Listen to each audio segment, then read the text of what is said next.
The Pacific Northwest forests hold secrets that will keep you awake tonight. 11 terrifying tales from the darkest corners of Washington, Oregon, and Northern California.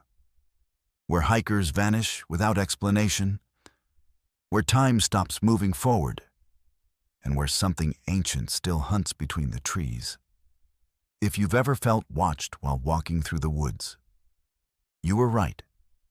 This is Verified Fears, and what you're about to hear will change how you see every forest forever. Before we begin, hit that subscribe button, because once you start listening, you won't want to miss what happens next. Let's step into the shadows. I'd hiked sections of Oregon's Mount Hood National Forest a dozen times before, always during summer when the trails were crowded with families and the parking lots overflowed with out-of-state plates. But October was different. The tourists had gone home. The vine maples blazed crimson against the Douglas firs, and I had the Timberline Trail almost entirely to myself. I started at the Paradise Park trailhead just after dawn, my breath fogging in the 40-degree air, planning a simple 12-mile loop that would put me back at my car before sunset. The forecast promised clear skies, and I'd packed light, just water, trail mix, and my phone with a fully charged battery. I'd done this route 3 times before. I knew every switchback, every creek crossing, every viewpoint where Hood's summit reflected perfectly in the alpine lakes. Or at least I thought I did. The first hour passed exactly as expected. I descended into Little Zigzag Canyon, crossed the wooden bridge over the glacial meltwater, and began the climb toward the ridgeline where the forest opened into meadows. My legs found their rhythm, my mind quieted, and for a while I forgot about the research deadlines waiting for me back in Portland, the lease renewal I hadn't signed, the text messages I'd been avoiding. This was why I came here. To disappear into something bigger than my small anxieties, to remember how insignificant I was against these ancient trees and volcanic slopes. But around mile 4, just as I entered a section of old-growth forest I didn't quite remember from previous hikes, I noticed the first carving. It was cut deep into the bark of a massive Douglas fir, maybe 6 feet off the ground. Just 4 numbers. 1987. The edges had weathered gray, and moss had begun filling the grooves, but someone had clearly taken time to carve those digits carefully, deliberately. I stopped, ran my fingers over the rough bark, and felt an odd chill that had nothing to do with the October air. Hikers carved things sometimes, initials, hearts, stupid declarations of love that would outlast the relationships by decades. But just a year. I pulled out my phone to check my location, and that's when I saw something that made my stomach tighten. According to my GPS, I was 2.3 miles west of where I should have been. Not off by a few dozen feet, which would make sense given tree cover and satellite drift, but by actual miles. I stared at the blue dot on my screen, watched it pulse in a location I'd never visited, on a section of trail that didn't appear on my downloaded map. I did what I'd been trained to do. I stopped moving, took 3 deep breaths, and tried to logic through the problem. GPS could be wrong. Satellites could glitch. Phone compasses went haywire near volcanic rock sometimes because of magnetic interference from all that iron-rich basalt.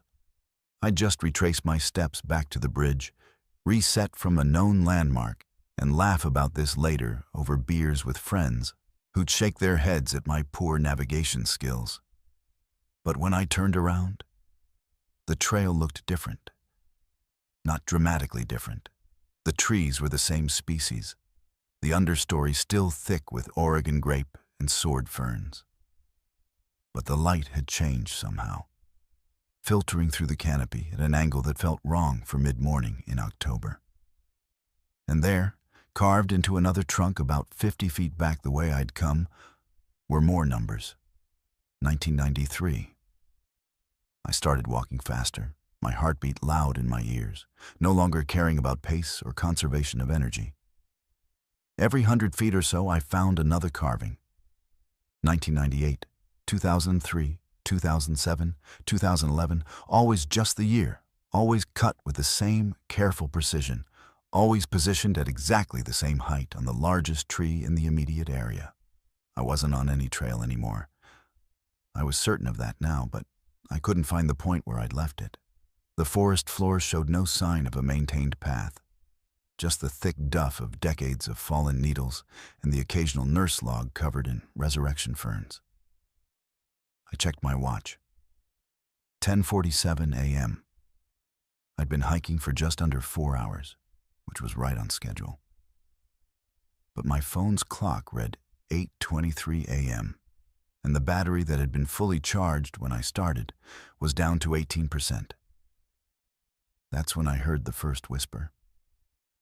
It came from my left, from somewhere in the thick understory where salal bushes grew head high, and it sounded like my name. Not shouted, not called out the way you'd yell for a lost hiker, but whispered the way someone speaks when they're standing right behind you, their breath warm on your neck. Sarah. I spun around, saw nothing but trees stretching in every direction, their trunks disappearing into the morning mist that shouldn't have been there because the forecast had promised clear skies. "Who's there?" I shouted. My voice sounded flat, dead, like the forest was swallowing the sound before it could travel. The whisper came again, from a different direction this time. "Sarah, why did you come back?" My throat went dry. I hadn't told anyone my name. I was hiking alone. There were no other cars in the Paradise Park lot when I started. I was certain of that. I'd specifically chosen this trail on a weekday in October because I wanted solitude. I found the next carving 20 feet ahead, 2016. And beneath it, scratched in smaller letters that looked fresher, less weathered, "Stayed too long." My hands were shaking now as I pulled up my GPS again, and the blue dot had moved even further west, deeper into a section of the Mount Hood wilderness that my map showed as blank space between marked trails. I'd been walking what I thought was east, back toward my starting point for the last 30 minutes. But somehow I'd traveled in the opposite direction.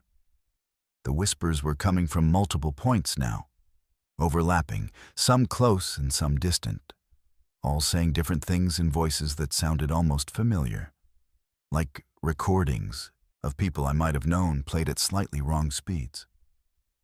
"Turn around, Sarah. You're walking in circles. Check your watch. How long have you been here?" 3 days. 3 days? 3 days. I looked at my watch again. 10:52 a.m. Only 5 minutes later than the last time I'd checked.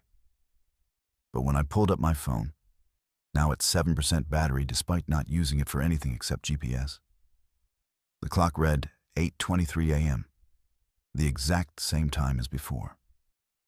I stood completely still, trying to control my breathing, trying to remember the survival training I'd taken before my first backpacking trip years ago. Stay calm. Stay put if you're lost. Make yourself visible. Wait for rescue. But I hadn't told anyone where I was going.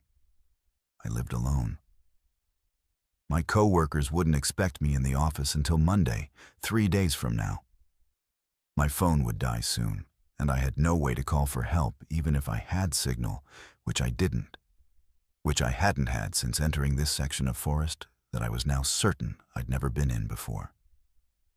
The next carving stopped me cold, 2024.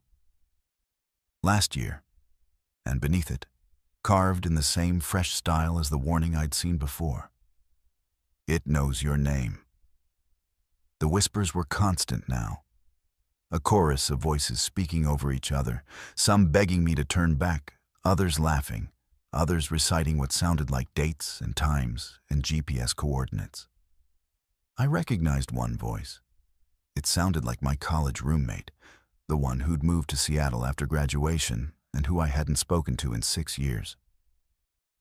"Sarah, I've been looking for you," the voice whispered from somewhere in the mist. "Sarah, how long have you been walking?" Another voice, this one sounding like my mother. "Honey, we've been worried. You didn't come home." But my mother was in Arizona, had been for a decade, and she'd never hiked a day in her life. I started running. I didn't care about direction anymore, didn't care about conserving energy or staying calm or any of the rational survival strategies I'd learned. I crashed through salal bushes, stumbled over hidden roots, splashed through a creek I didn't remember crossing before.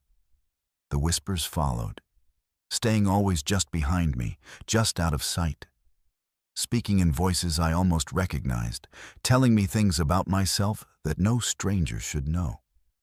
My middle name, my childhood address, the recurring nightmare I'd had as a kid about drowning in green water. And then I burst through a line of trees and found myself standing at the Paradise Park trailhead. My car sitting alone in the gravel lot exactly where I'd left it. And the sun was setting, painting the sky the deep orange of late afternoon. And my watch read 6:47 p.m. I fumbled for my keys with numb fingers, got in the car, locked the doors, and just sat there shaking while the last light drained from the sky. My phone was dead. When I plugged it into the car charger and it powered back on, the date read October 17th, 3 days after I'd started my hike. 3 days. The GPS history showed me walking in a perfect circle, over and over, covering the same half-mile loop at least 100 times. Though I could swear I'd been walking in straight lines, trying to escape, trying to find my way back. There were 17 missed calls from my boss, dozens of texts from coworkers asking where I was, 2 voicemails from the Clackamas County Sheriff's Office about a wellness check. And there, in my photo gallery, pictures I didn't remember taking, all time-stamped across the 3 days I'd apparently been gone, were images of trees with carvings I'd seen, each one in perfect focus, including one I hadn't photographed, hadn't even seen. A fresh carving on what looked like the biggest Douglas fir in the forest. The numbers cut deep in bleeding sap, 2025. I drove home and didn't look back. The next day I saw a news article about a hiker who'd gone missing in Mount Hood National Forest, recovered 2 days later with no memory of where he'd been, his phone showing the same impossible GPS loop. They found him at the Paradise Park trailhead at sunset, just sitting in his car, staring at nothing. I know what he was staring at. I know what he heard in those trees. And I know I'm never going back. Because last night I woke up at 3 a.m. to the sound of whispers coming from my bedroom window. And when I checked my phone's GPS, just for a second before I turned it off forever, the blue dot wasn't showing my apartment in Portland. It was showing Paradise Park, Mount Hood National Forest, in a grove of ancient trees where time doesn't move forward and something knows your name and keeps calling you back. If you've ever felt watched while hiking in Oregon, if you've ever heard whispers in the forest that sound almost like voices you know, don't stop to listen. Just keep walking. And whatever you do, don't look at your GPS, because you might not like what it tells you about where you really are or how long you've been there, walking in circles, while something in the trees learns everything about you and carves your name into bark that will outlast your memory. Subscribe to Verified Fears, because the forests remember, even when you forget. The research station sat 3 miles into Washington's Olympic National Forest, close enough to the Hoh rainforest boundary that moss grew on everything. The equipment shed, the solar panels, even the north-facing wall of my sleeping quarters. I'd been there for 6 weeks studying epiphytic moss species, documenting their role in capturing coastal fog moisture, boring work that paid graduate school stipends, and looked good on research grants. The nearest road was an hour's hike away, and I saw other people maybe twice a week when the park rangers did their rounds. Perfect conditions for someone who'd spent the last 3 years in crowded university labs and was hungry for silence. The forest gave me that in abundance, along with 12 feet of annual rainfall, trees the size of apartment buildings, and fog that rolled in from the Pacific every evening like clockwork, thick enough that I couldn't see my hand at arm's length. I'd grown used to the fog by week 3. It arrived around 6 p.m., settled over the valley like a living thing, and burned off by mid-morning when the temperature climbed above 50 degrees. The locals called it marine layer, a meteorological phenomenon caused by cold ocean currents meeting warmer inland air, completely natural and predictable. It made everything damp and turned the forest into something from a fairy tale. All those massive Sitka spruces and western hemlocks draped in club moss and licorice ferns disappearing into white nothingness. I'd walk the same trail every evening to check my sample plots, measuring moisture retention, photographing growth patterns, collecting specimens in labeled bags. The fog didn't bother me, at least not until the night I saw something moving in it that shouldn't have been there. It was a Thursday in late September, temperature dropping toward 40, and I was finishing my evening rounds about a quarter mile from the station. The fog had come in heavier than usual, so thick I was navigating by headlamp and GPS, following the same route I'd walked 50 times before. That's when I saw the silhouette. It was human-shaped, maybe 6 feet tall, standing perfectly still about 30 feet ahead on the trail. I called out, "Hello? You need help?" thinking it was a lost hiker who'd stayed out too late. But the figure didn't respond, didn't move, just stood there while the fog swirled around it in patterns that seemed wrong somehow. Flowing backward against the wind, I could feel pushing at my jacket. I took 3 steps closer, and the figure turned its head toward me, with a movement that was too smooth, too fluid, like it was rotating on an axis rather than turning like a person naturally would. Then it stepped sideways off the trail and disappeared into the fog. I should have gone back to the station right then. Every instinct I had was screaming that something was wrong, that whatever I'd just seen wasn't a hiker or a ranger or anything that belonged in these woods. But I'd spent 6 years in graduate programs learning to trust data over fear, to question emotional responses, to find rational explanations for anomalous observations. So I followed it. I stepped off the trail into the understory where the figure had vanished, playing my headlamp across the sword ferns and devil's club, looking for boot prints in the soft duff, for broken vegetation, for any sign of passage. What I found instead were more silhouettes, at least a dozen of them, standing in a rough circle about 20 feet apart, all facing inward toward the spot where I was standing. They didn't have faces that I could see, just dark shapes against slightly less dark fog. But I could feel them watching me with a tension that made my skin crawl. I backed away slowly, keeping my headlamp trained on the nearest figure, and it matched my movement step for step, maintaining the exact same distance between us. I ran. I crashed back through the undergrowth toward where I thought the trail should be. Branches whipping at my face, my boots catching on hidden roots, my breath coming in panicked gasps that I could hear echoing strangely in the fog-muffled silence. When I finally stumbled back onto the trail, the station lights were visible through the mist about 200 yards ahead.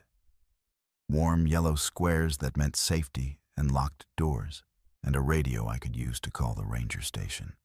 I sprinted the remaining distance, got inside, slammed the door, and threw the deadbolt. Then I sat on the floor with my back against the door for 20 minutes while my heart rate slowly returned to normal, and I tried to convince myself I'd imagined the whole thing, that the isolation was getting to me, that I'd seen tree shadows and let my imagination fill in the rest. The next morning, the fog had burned off by 9 a.m. like always. And in the bright September sunshine, everything looked harmless. I hiked back to where I'd seen the figures and found nothing unusual, no footprints, no disturbed vegetation, no evidence anyone or anything had been standing there. I collected my moss samples, updated my field notes, and decided not to mention the incident in my weekly radio check with the university. But that evening, when the fog rolled in, I stayed inside. I watched through the station windows as the white wall advanced through the trees, swallowing them one by one, and I could swear I saw silhouettes moving in it again. Closer this time, maybe 50 feet from the building. I counted 7 of them, all standing perfectly motionless, all facing the station. When I turned off my interior lights to see better, they turned their heads in unison to track the darkness. The third night, they were 20 feet away. I could see more detail now. Or rather, I could see the absence of detail. They weren't shadows or tree shapes or tricks of the light. They were voids in the fog, human-shaped spaces where the mist wouldn't go, as if something invisible was displacing it just by existing. They didn't walk so much as glide, their movements perfectly silent. No footsteps crunching on the forest floor, no breathing, no sound at all, except for the wind moving through the upper canopy. I tried photographing them through the window, but every image came out as uniform gray, my camera unable to capture whatever my eyes were seeing. And then one of them reached up with what might have been an arm and knocked 3 times on the window, each impact sounding like knuckles on glass, even though nothing visible was touching the surface. I grabbed the emergency radio and called the ranger station, getting Dave on night duty, and tried to explain what was happening. He listened patiently while I described the figures in the fog, and I could hear the skepticism in his voice when he suggested I might be experiencing isolation fatigue, or possibly carbon monoxide exposure from my propane heater. He promised to hike out first thing in the morning to check my equipment and my mental state. Probably in that order. After we disconnected, I sat in the dark station watching the figures press closer, and I noticed something that made my blood run cold.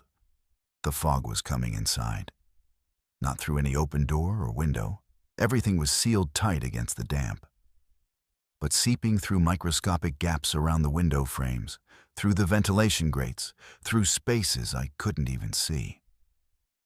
It was flowing upward against gravity, spreading across the ceiling like spilled milk in reverse, and bringing the figures with it.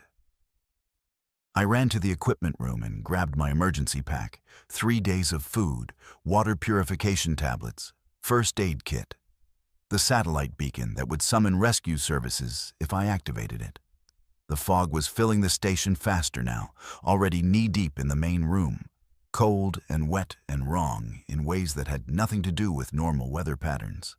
I could see multiple figures inside with me, their void-shaped bodies moving through my workspace, reaching toward the samples I'd collected, the journals I'd written, the computer where I'd stored 6 weeks of research data.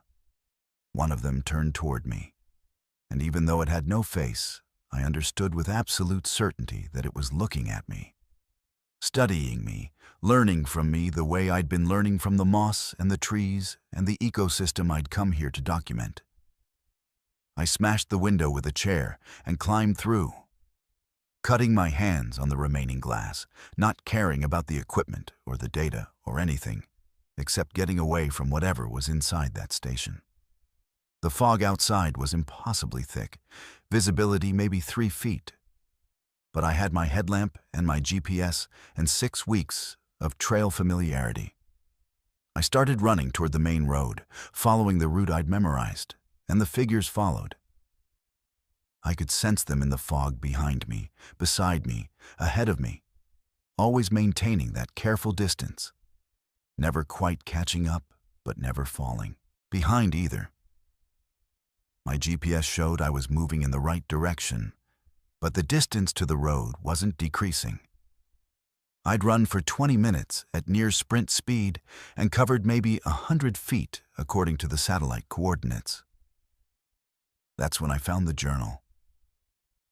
It was lying on the trail in front of me, its pages soaked through with moisture but still readable in my headlamp beam. The handwriting was different from mine. The dates were from 1987. But the content was identical to what I'd been writing for the past 6 weeks.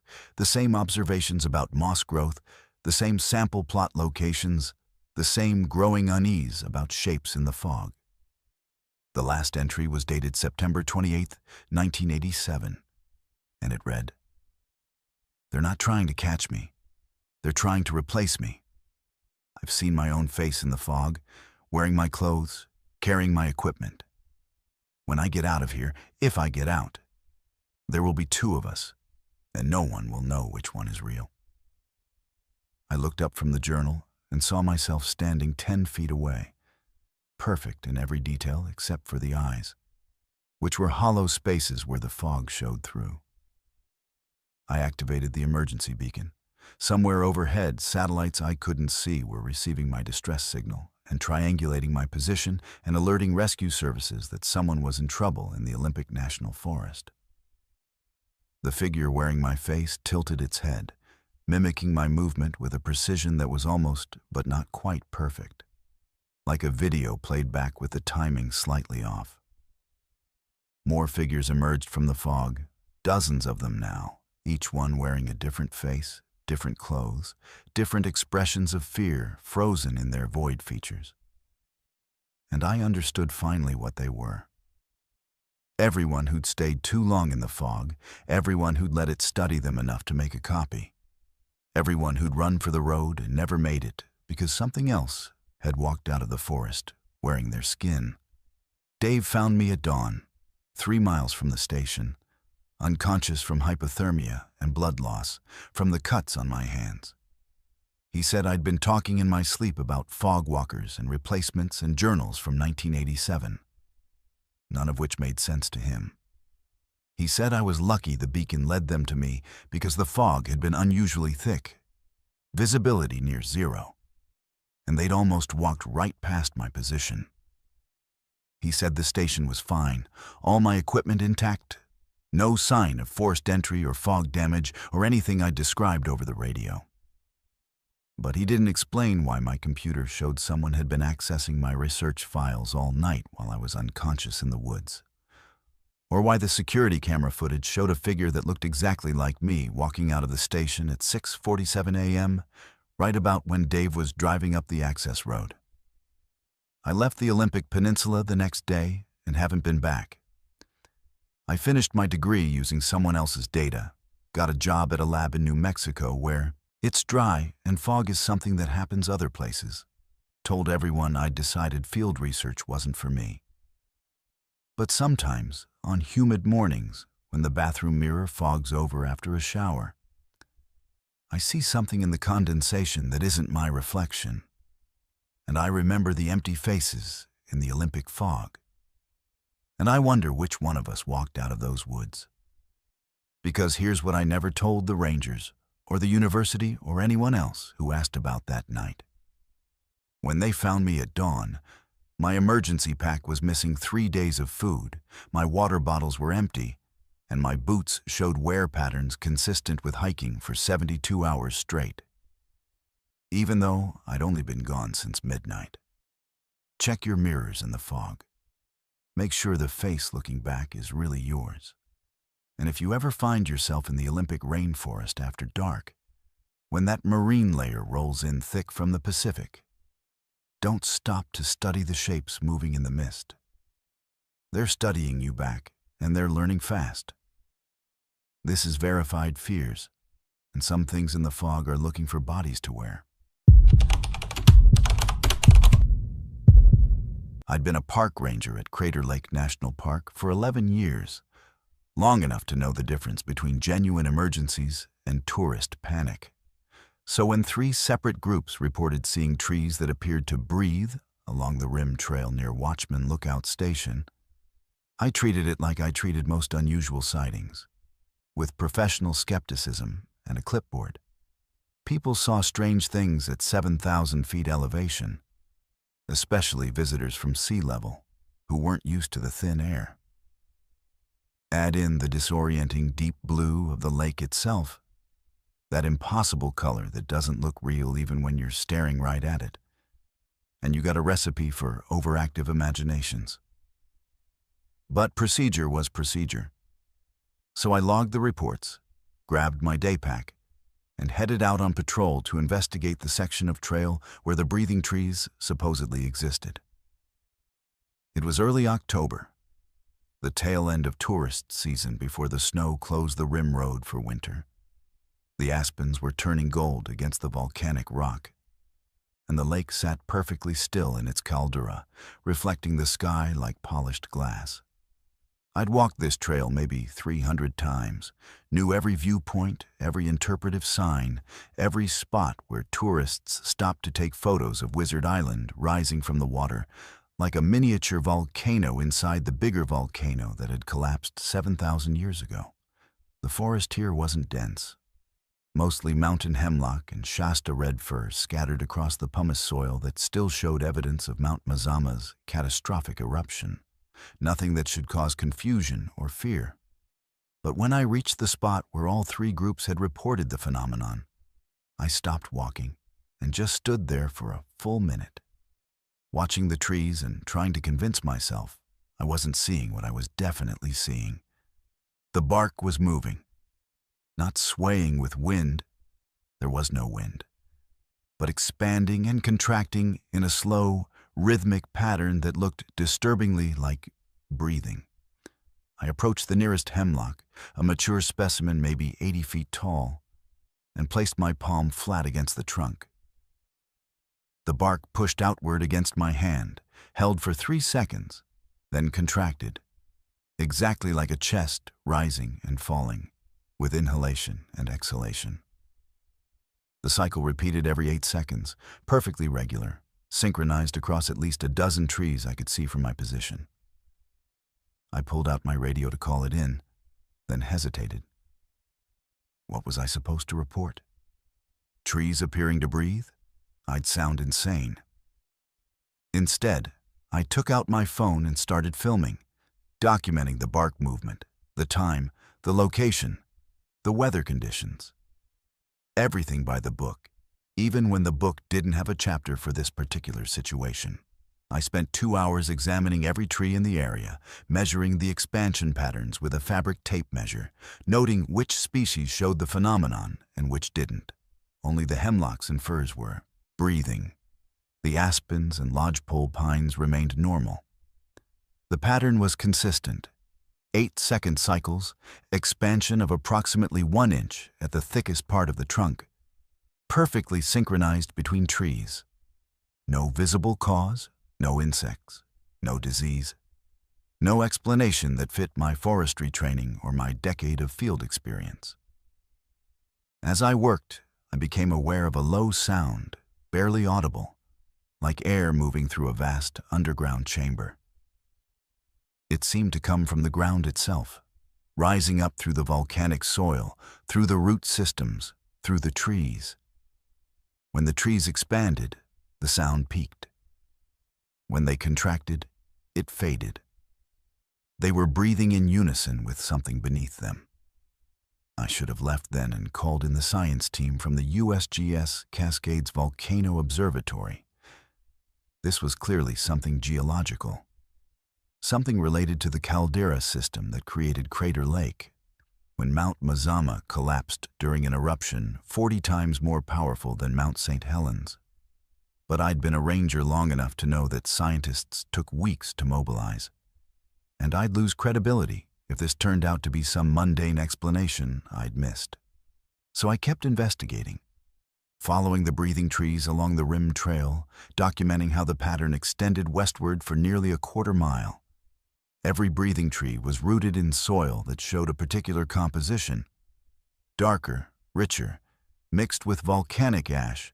That laboratory analysis would probably date to the climactic eruption 7,700 years ago, when something incomprehensibly massive had destroyed the mountain and reshaped the entire landscape. The sun was getting low, maybe an hour from setting, when I noticed the pattern in the bark itself. The breathing wasn't random. It was revealing something. During expansion, the natural fissures in the bark widened, creating shapes that almost looked deliberate. I watched one complete cycle, then another, and realized the shapes were forming letters, or something like letters, angular symbols that appeared during the expansion phase, then vanished when the bark contracted. I photographed them, trying to capture the moment when the breathing made them visible, and as I was reviewing the images, I felt the ground move beneath my feet. Not an earthquake, I'd felt those before, but a settling sensation, like the earth was exhaling, matching the rhythm of the trees. I pulled up the geological surveys on my phone, the reports about Mount Mazama and the Caldera Formation, the seismic monitoring data that the USGS maintained for all Cascade volcanoes. Crater Lake sat atop an active magma chamber, though the last eruption had been those minor events that formed Wizard Island maybe 5,000 years ago. But the monitoring equipment showed no unusual activity, no increased seismicity, no ground deformation, no changes in the hydrothermal system. According to every scientific instrument we had, Mount Mazama was sleeping peacefully. Yet the trees were breathing with a pattern that matched the depth of the caldera itself. 8 seconds, the same amount of time it would take sound to travel down to the caldera floor and back up again, bouncing off something that was listening. That's when I made my mistake. I touched one of the symbols during the expansion phase, traced my finger along the angular pattern in the bark, and the breathing stopped. Every tree within visual range froze mid-expansion, locked in the inhale position, and the underground sound I'd been hearing cut off abruptly, leaving a silence so complete I could hear my own heartbeat. I stood frozen, my fingers still pressed against the bark, and felt something shift in the quality of the air around me. The light changed, taking on a reddish tint that had nothing to do with the sunset. And when I looked toward Crater Lake, the water was no longer its famous deep blue. It was glowing, very faintly, with a bioluminescence that came from far below the surface, from depths that exceeded the official measurement of 1,949 feet, from chambers the geological surveys didn't know existed because they'd never mapped the connection between the caldera floor and what lay beneath it in the magma chamber that wasn't quite as dormant as the instruments indicated. The trees exhaled all at once, a massive synchronized contraction that sent the symbols receding back into the bark. And I heard voices, not in my ears but deeper, resonating through my bones, through the volcanic rock beneath my feet, through the interconnected root systems of every breathing tree on the rim. They were speaking in rhythms that matched the caldera depth, in patterns that echoed the eruption cycle of Mount Mazama, in a language made of geological time scales that humans weren't meant to comprehend. I understood one message with absolute clarity. Something beneath Crater Lake was waking up, and it had been using the trees to breathe while it slept, and I'd just interrupted its 7,000-year rest cycle by touching the symbols that controlled the connection between surface and depth. I ran. I abandoned all my training about staying calm and documenting observations and following procedure.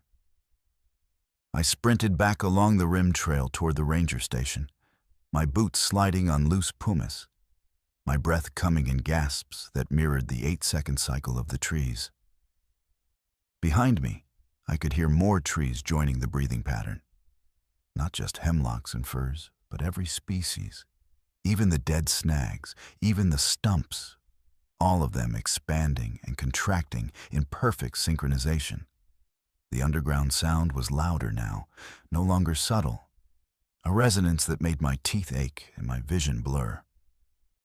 I looked back once and saw the trees bending inward, all of them leaning toward the caldera rim, toward the lake, like they were being pulled by something with gravitational force stronger than Earth's rotation. When I reached the ranger station, my supervisor was dealing with a new flood of reports. Visitors at Rim Village had felt tremors. The water in Crater Lake was moving in spiral patterns despite no wind. The USGS monitoring station was detecting seismic signatures that didn't match any known volcanic event. Rhythmic pulses at 8-second intervals, emanating from a source deeper than the magma chamber, from a depth that shouldn't have existed in the Cascade volcanic arc. I tried to explain about the breathing trees and the symbols and the voices in the geological substrate, but I couldn't make it sound rational. All I could say was that something beneath the caldera was conscious, and it had been sleeping since Mount Mazama collapsed. And the trees were its respiratory system, breathing air from the surface down to the depths. And I'd woken it by touching the control symbols carved into living bark. They evacuated the park that night. 5,000 tourists and staff, all guided down the access road in the dark, while the breathing patterns spread through every forest within 10 miles of the caldera rim. The USGS dispatched emergency teams, brought in equipment to measure the phenomenon, tried to find rational explanations for why mature trees were showing lung-like behavior synchronized with a seismic rhythm from impossible depths.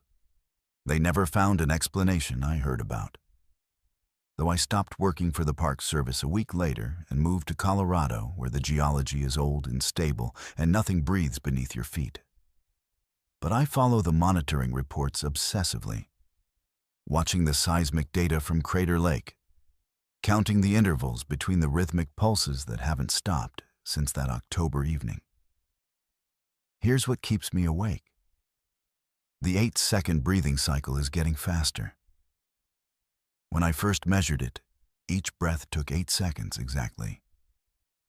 Last month, according to the public USGS data, it had decreased to 7 seconds.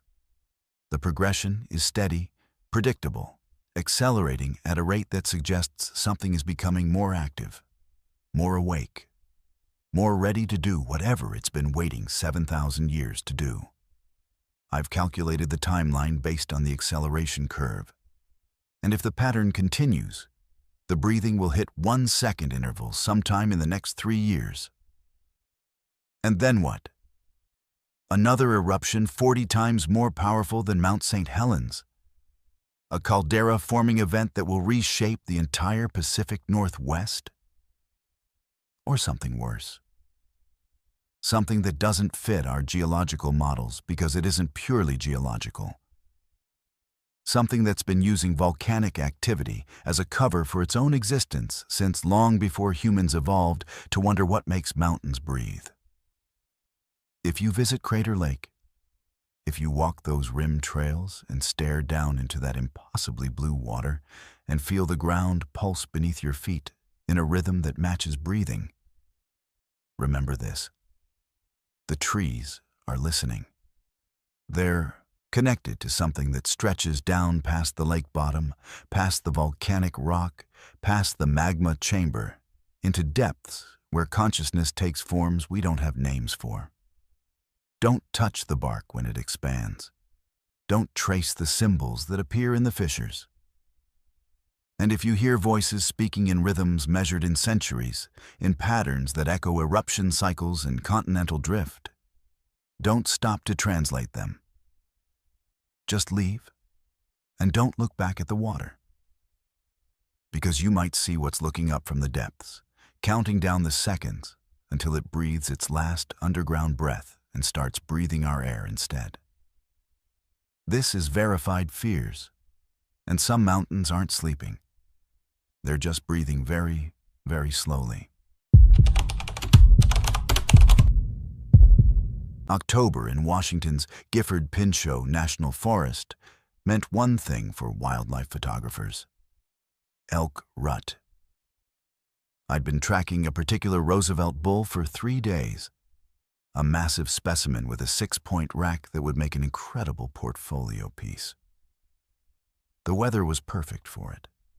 Cold enough that my breath fogged, but not so cold that my fingers went numb on the camera controls. I'd hiked 8 miles into the backcountry, far beyond where casual hikers ventured, into terrain where the old-growth Douglas firs grew thick enough to block satellite signals, and the undergrowth was chest-high with sword ferns and vine maples gone crimson with autumn. The bull had been bugling every morning from a ridge above a small creek drainage, his calls echoing through the valley with that distinctive, high-pitched scream that sounded almost supernatural in the pre-dawn darkness. I'd set up my position before sunrise, downwind from where I expected him to appear. Camera mounted on a tripod with the telephoto lens that cost more than my car. The forest was alive with sound. Ravens calling from the canopy, Douglas squirrels chattering warnings about my presence, the creek babbling over volcanic rocks 50 feet below my position, wind moving through the upper branches with that distinctive sigh of mature conifers. I'd learned to love these sounds during my 5 years of wildlife photography. The constant audio backdrop that told you the forest was healthy and functioning, and you were just another temporary visitor passing through without causing alarm. When you heard normal forest sounds, you knew the animals weren't spooked, weren't hiding, weren't aware of you as a threat. Silence in the woods usually meant predators, meant something had gone wrong, meant it was time to be alert. The bull appeared right on schedule, emerging from a stand of hemlocks about 200 yards upslope. His breath steaming in the cold air, his antlers catching the first rays of sunlight filtering through the canopy. I started shooting immediately, the camera shutter clicking in rapid sequence, capturing him as he scraped his antlers against a sapling, marking territory, showing dominance, doing all the things bulls do during rut when they're competing for cows and establishing breeding rights. He bugled once, that incredible sound that somehow combined a whistle with a roar. And I smiled because I was getting exactly the shots I'd hiked 8 miles to capture. Professional-grade wildlife photography in natural settings, the kind of work that magazines paid premium rates for, the kind of images that built careers. Then the sound stopped. Not gradually, not fading away as the forest settled into quiet. They just ended, like someone had flipped a switch or dropped a soundproof curtain over my section of the woods. The creek stopped babbling. The wind stopped moving through the trees. The ravens went silent mid-call. Even my camera shutter, which I could still feel clicking under my finger, made no sound whatsoever. I lifted my head from the viewfinder and looked around, and the elk was gone. Not fled, not crashed away through the undergrowth the way spooked animals do, just gone between one heartbeat and the next, vanished from the clearing like he'd never been there. I stood slowly, every instinct screaming that something was fundamentally wrong. I snapped my fingers next to my ear, nothing, clapped my hands, nothing, shouted, nothing. Not even the sensation of air moving past my vocal cords, like the sound was being absorbed before it could form. The silence wasn't just absence of noise, it was presence of nothing. A void that swallowed every vibration, every acoustic wave, every compression of air molecules that should have created sound. I could feel my boots on the forest floor but couldn't hear my footsteps. Could see the creek moving over rocks but couldn't hear the water. Could watch a raven's beak opening and closing in the tree above me, but couldn't hear its call. The silence had a physical quality, a pressure against my eardrums, a weight that made me dizzy and nauseous. I grabbed my pack and started moving down slope toward the trail, toward my truck parked 8 miles away at the trailhead, toward civilization and normal sounds and explanations that made sense.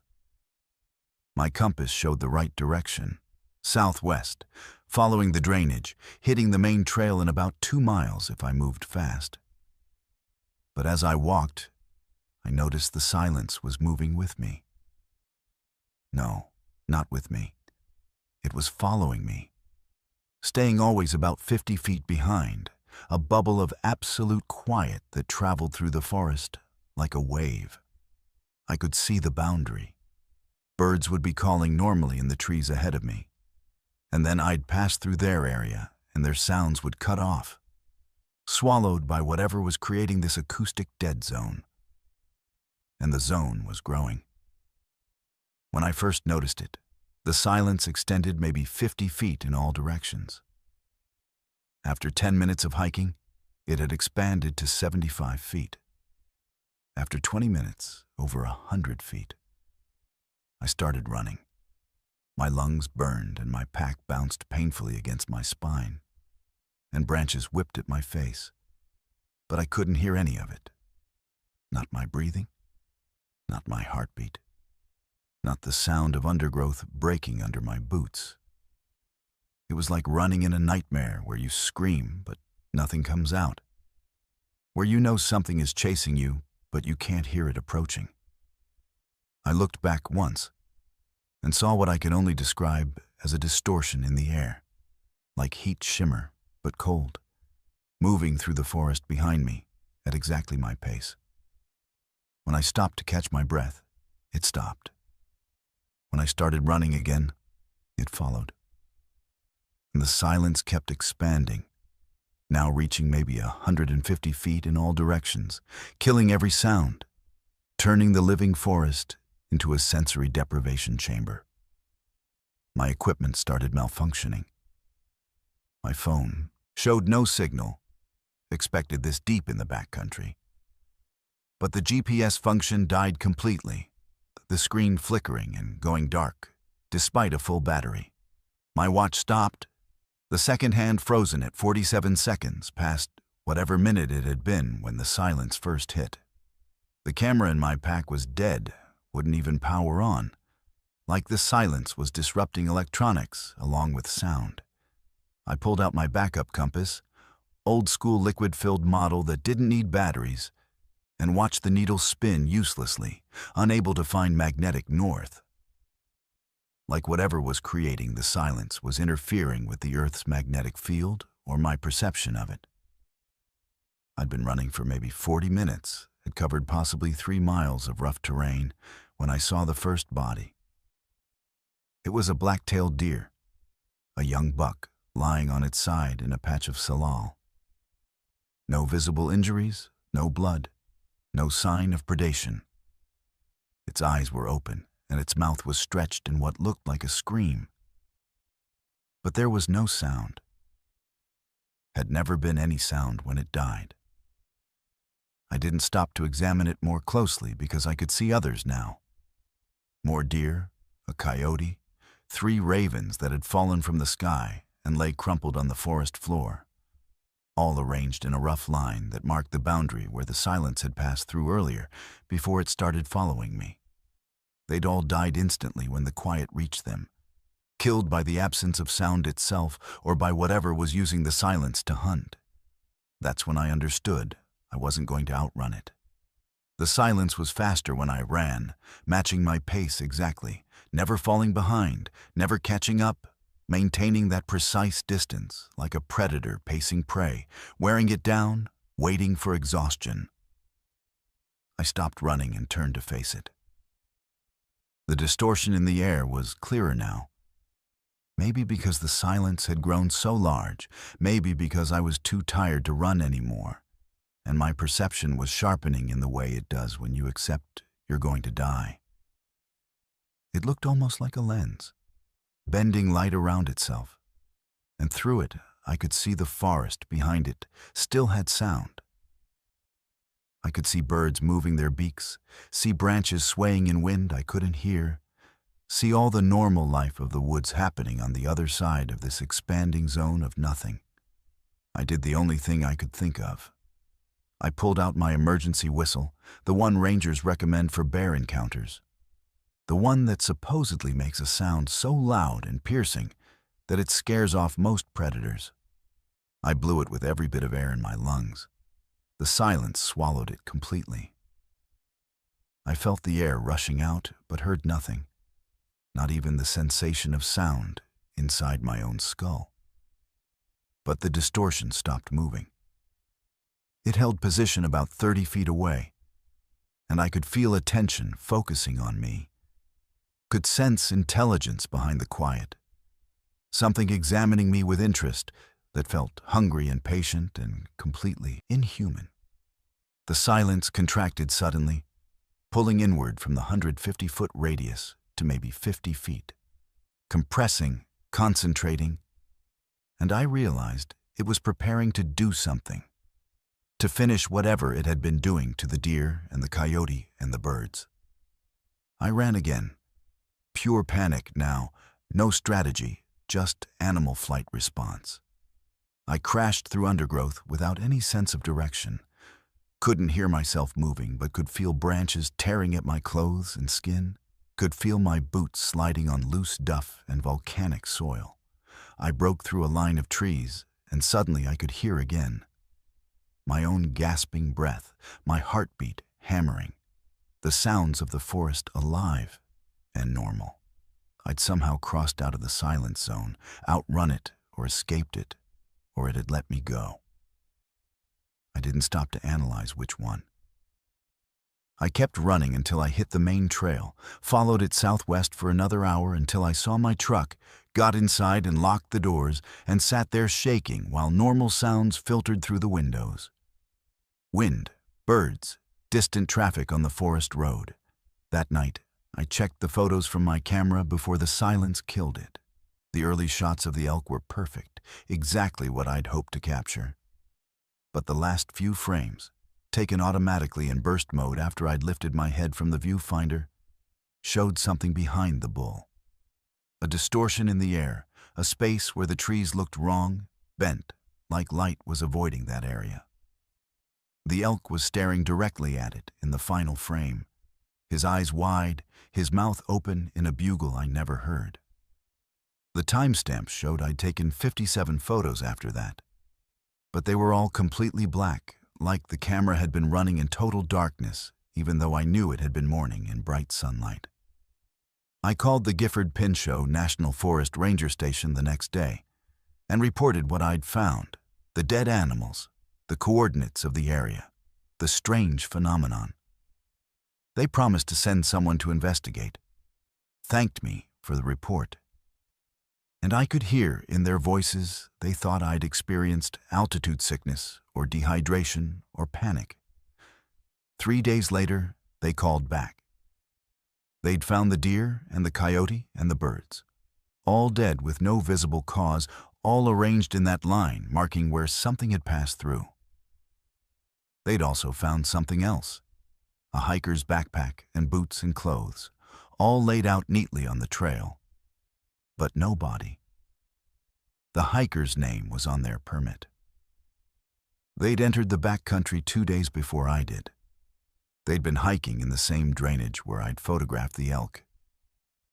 Sometimes now, when I'm in crowded places, restaurants or malls or city streets, I'll notice a subtle change in the ambient noise, a slight dampening, a reduction in the constant background hum of human activity.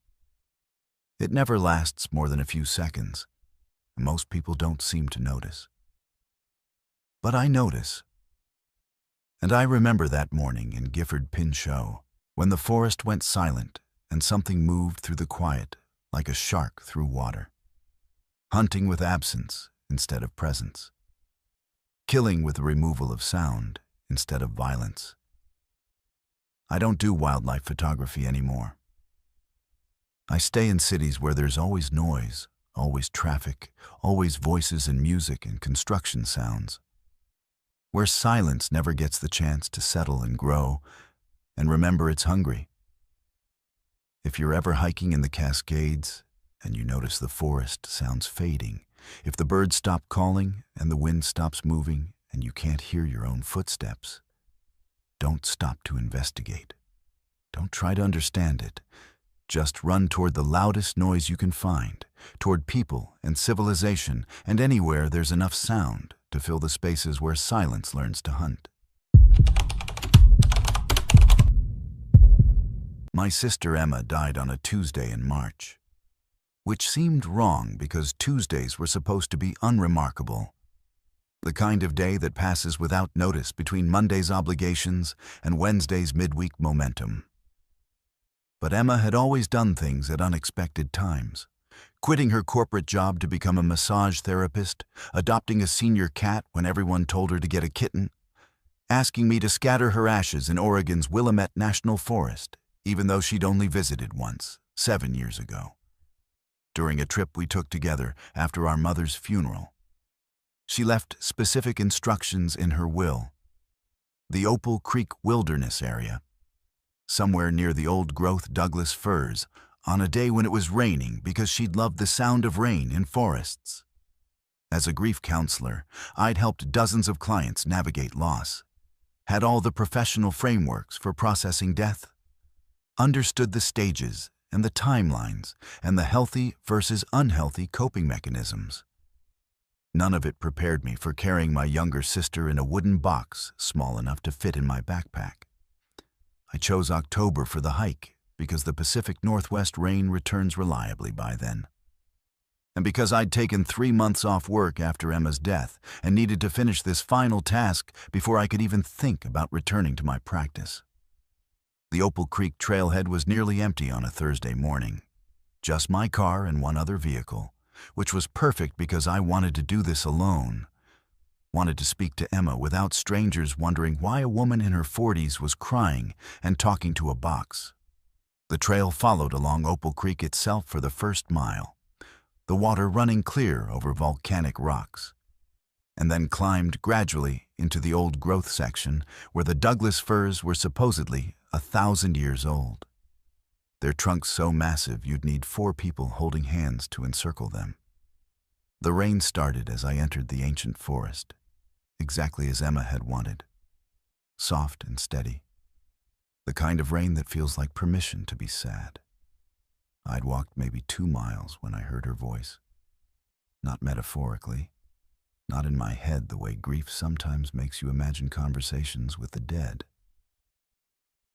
I heard Emma's actual voice, coming from somewhere in the trees to my left, speaking words I recognized immediately because I'd heard them before.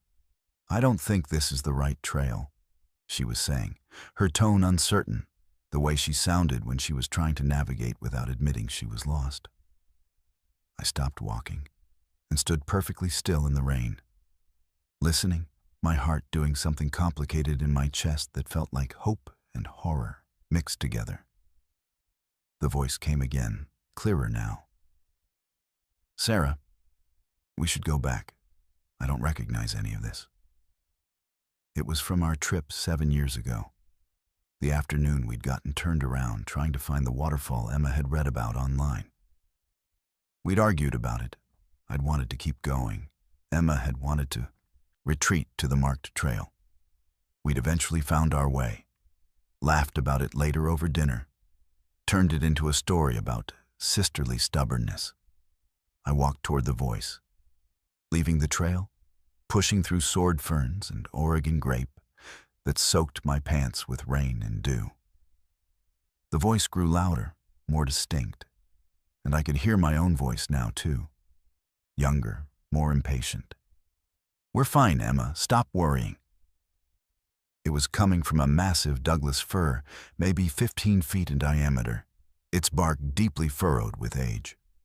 I approached it slowly, reached out to touch the rough surface, and felt vibration under my palm. Not quite sound, more like echo, like something resonating through the wood itself. The bark was marked with patterns that looked almost like waveforms, like someone had carved audio representations into the living wood. When I pressed my ear against the trunk, I could hear the entire argument playing on loop. Emma worried, me dismissive, both of us eventually laughing. The conversation ending as we found the trail marker that proved Emma had been right about going back. I moved to the next tree, and it held a different memory. Our mother's funeral, Emma's voice cracking as she read the eulogy she'd written. Her words about love and loss and trying to be brave, echoing through the wood like it had been recorded and stored there. Another tree held Emma at 16, calling me from college because she'd failed a chemistry exam and needed to hear that failure wasn't permanent. Another held Emma at 32, telling me she'd been diagnosed with the cancer that would kill her 3 years later, her voice steady and terrified and trying so hard to sound calm. The trees were storage, I realized. Not just for my memories of Emma, but for everyone who'd ever spoken or cried or died within range of their root systems. The old-growth Douglas firs, with their 1,000-year lifespans, had absorbed voices the way they absorbed rainfall and carbon dioxide, had trapped them in their bark and played them back in endless loops for anyone who stopped to listen. I should have left.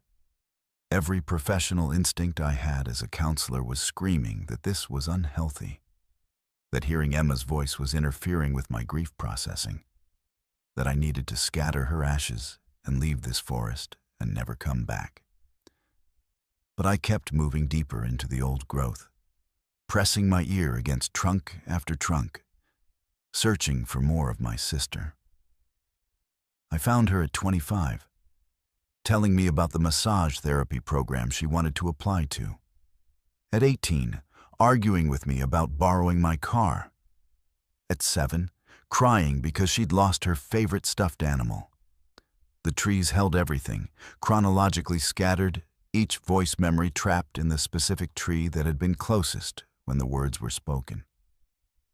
And then I found the tree I'd been dreading, the one I knew had to exist somewhere in this forest if the pattern held true. It was the largest Douglas fir I'd seen, standing slightly apart from the others in a small clearing where the rain fell straight down without interference from the canopy. The bark showed fresher patterns, more recent carvings in the waveform shapes. And when I pressed my hand against it, I felt stronger vibrations, more immediate echoes. I knew what I'd hear before I pressed my ear to the trunk, but I did it anyway, because grief makes you do things that hurt. Emma's voice came through clear and present, not from 7 years ago, but from 3 months ago, from the hospital room where I'd held her hand while the morphine failed to manage her pain. She was crying, begging someone. Me, I realized, to make it stop, saying words I'd tried to forget. Sarah, I'm scared. I don't want to die, please. I don't want to die. My own voice, broken and helpless. I know, baby. I know. I'm right here. And then Emma's breathing, shallow and rapid, and then slower, and then the silence that had ended her. I collapsed against the tree, sliding down until I was sitting in the wet duff at its base, and the memory kept playing on loop. Emma dying over and over. Her final hours compressed into 3 minutes of audio that repeated endlessly through the wood. She hadn't died in this forest. She died in Portland, 60 miles away, in a hospital room that smelled like antiseptic and failure. But somehow the tree was playing it back anyway. Like the memory was strong enough, traumatic enough, that it had reached across distance to imprint itself here in the place she'd wanted her ashes scattered. Or maybe I was the connection. Maybe I'd carried the memory with me so powerfully that the trees were reading it from me, pulling the audio from my grief and amplifying it back through their ancient wood. I opened the box containing Emma's ashes, my hands shaking so badly I nearly dropped it. I'd planned a speech, something meaningful about releasing her to the forest she'd loved, about cycles of life and death and decomposition feeding new growth. All the therapeutic frameworks I'd learned in graduate school, all the comforting narratives about natural processes and continuation of energy. But the words wouldn't come. Not while I could hear Emma begging not to die. Not while the tree was forcing me to relive the worst 3 hours of my life on continuous replay. I stood and threw the ashes at the base of the Douglas fir. Not gently like I'd intended, not with ceremony, just scattered them in anger and grief and desperate need to make the memory stop. The ashes settled into the forest floor, mixing with rain and duff and the root systems of the 1,000-year-old tree that held my sister's death. The voice stopped. The vibrations under my palms ceased. The waveform patterns in the bark went smooth and blank, like they'd been erased. I backed away from the tree, breathing hard, my vision blurred with rain and tears I couldn't separate. The silence in the forest felt wrong now, oppressive, like the absence of Emma's voice was somehow worse than hearing her death on loop. I turned to leave, to get back to the trail and my car and anywhere that wasn't this clearing where the trees remembered things that should have stayed buried with the dead. That's when I heard the new voice, coming from the same Douglas fir, already trapped and playing back, my own voice, from moments ago saying, "Please, I don't want to die." In a tone of panic I didn't remember using, in words I definitely hadn't spoken. The tree was playing memories that hadn't happened yet. I ran. The forest floor was slick with rain, and my boots couldn't find traction, and I fell twice, hard, my palms tearing on rough bark and sharp stones. Behind me, or maybe all around me, I could hear voices echoing from every tree. Hundreds of deaths playing simultaneously, overlapping, creating a chorus of final words and final breaths that followed me as I crashed through undergrowth looking for the trail. I heard Emma again. Multiple versions of her from different trees, different ages, different moments. I heard strangers I'd never met. Last words in languages I didn't understand, screams that cut off abruptly when the speakers stopped being able to scream. The old-growth forest had absorbed 1,000 years of deaths, had stored every final moment that occurred within its root network. And now it was playing them all at once like some nightmare symphony of human mortality. I found the trail by following the sound of the creek, that constant water over rocks that predated human voices and would continue long after. I followed it back to the trailhead, got in my car with muddy boots and torn hands, and drove away from Opal Creek without looking back. That night in my hotel room, I Googled the area, looking for reports of strange phenomena, of voices in trees, of anything that would confirm I hadn't experienced a psychotic break. I found historical records instead. The Opal Creek wilderness had been the site of intensive logging conflicts in the 80s and 90s. Environmental activists had tree-sat for months to prevent old-growth cutting. Several people had died in accidents during the protests. Before that, it had been traditional territory for indigenous peoples who considered the area sacred, who spoke of trees holding spirits, who knew better than to listen too carefully to what the forest remembered. I never went back to grief counseling. How could I, when I knew the comfortable lies I'd been telling clients were exactly that? Lies. Death isn't peaceful. The dead don't find rest. Memory doesn't fade. It gets absorbed and stored and played back forever in the places where trauma occurred. In the trees that witness suffering, in the wood that will outlive us all by centuries. Sometimes at night I still hear it. Emma's voice, not asking me to scatter her ashes, but begging me to save her. Calling my name in that final hour, when the morphine stopped working and pain became her entire world. It doesn't come from memory anymore. It comes from outside my window.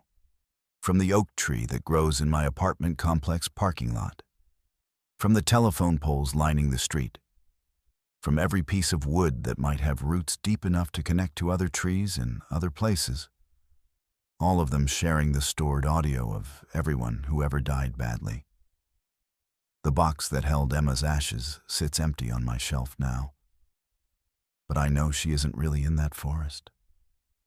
She's everywhere, trapped in wood, playing on loop for anyone who stops to listen. The trees remember everything, and they never let go. If you're ever hiking in old-growth forests in Oregon, in those cathedral groves where the Douglas firs have stood for 1,000 years, Don't press your ear to the bark.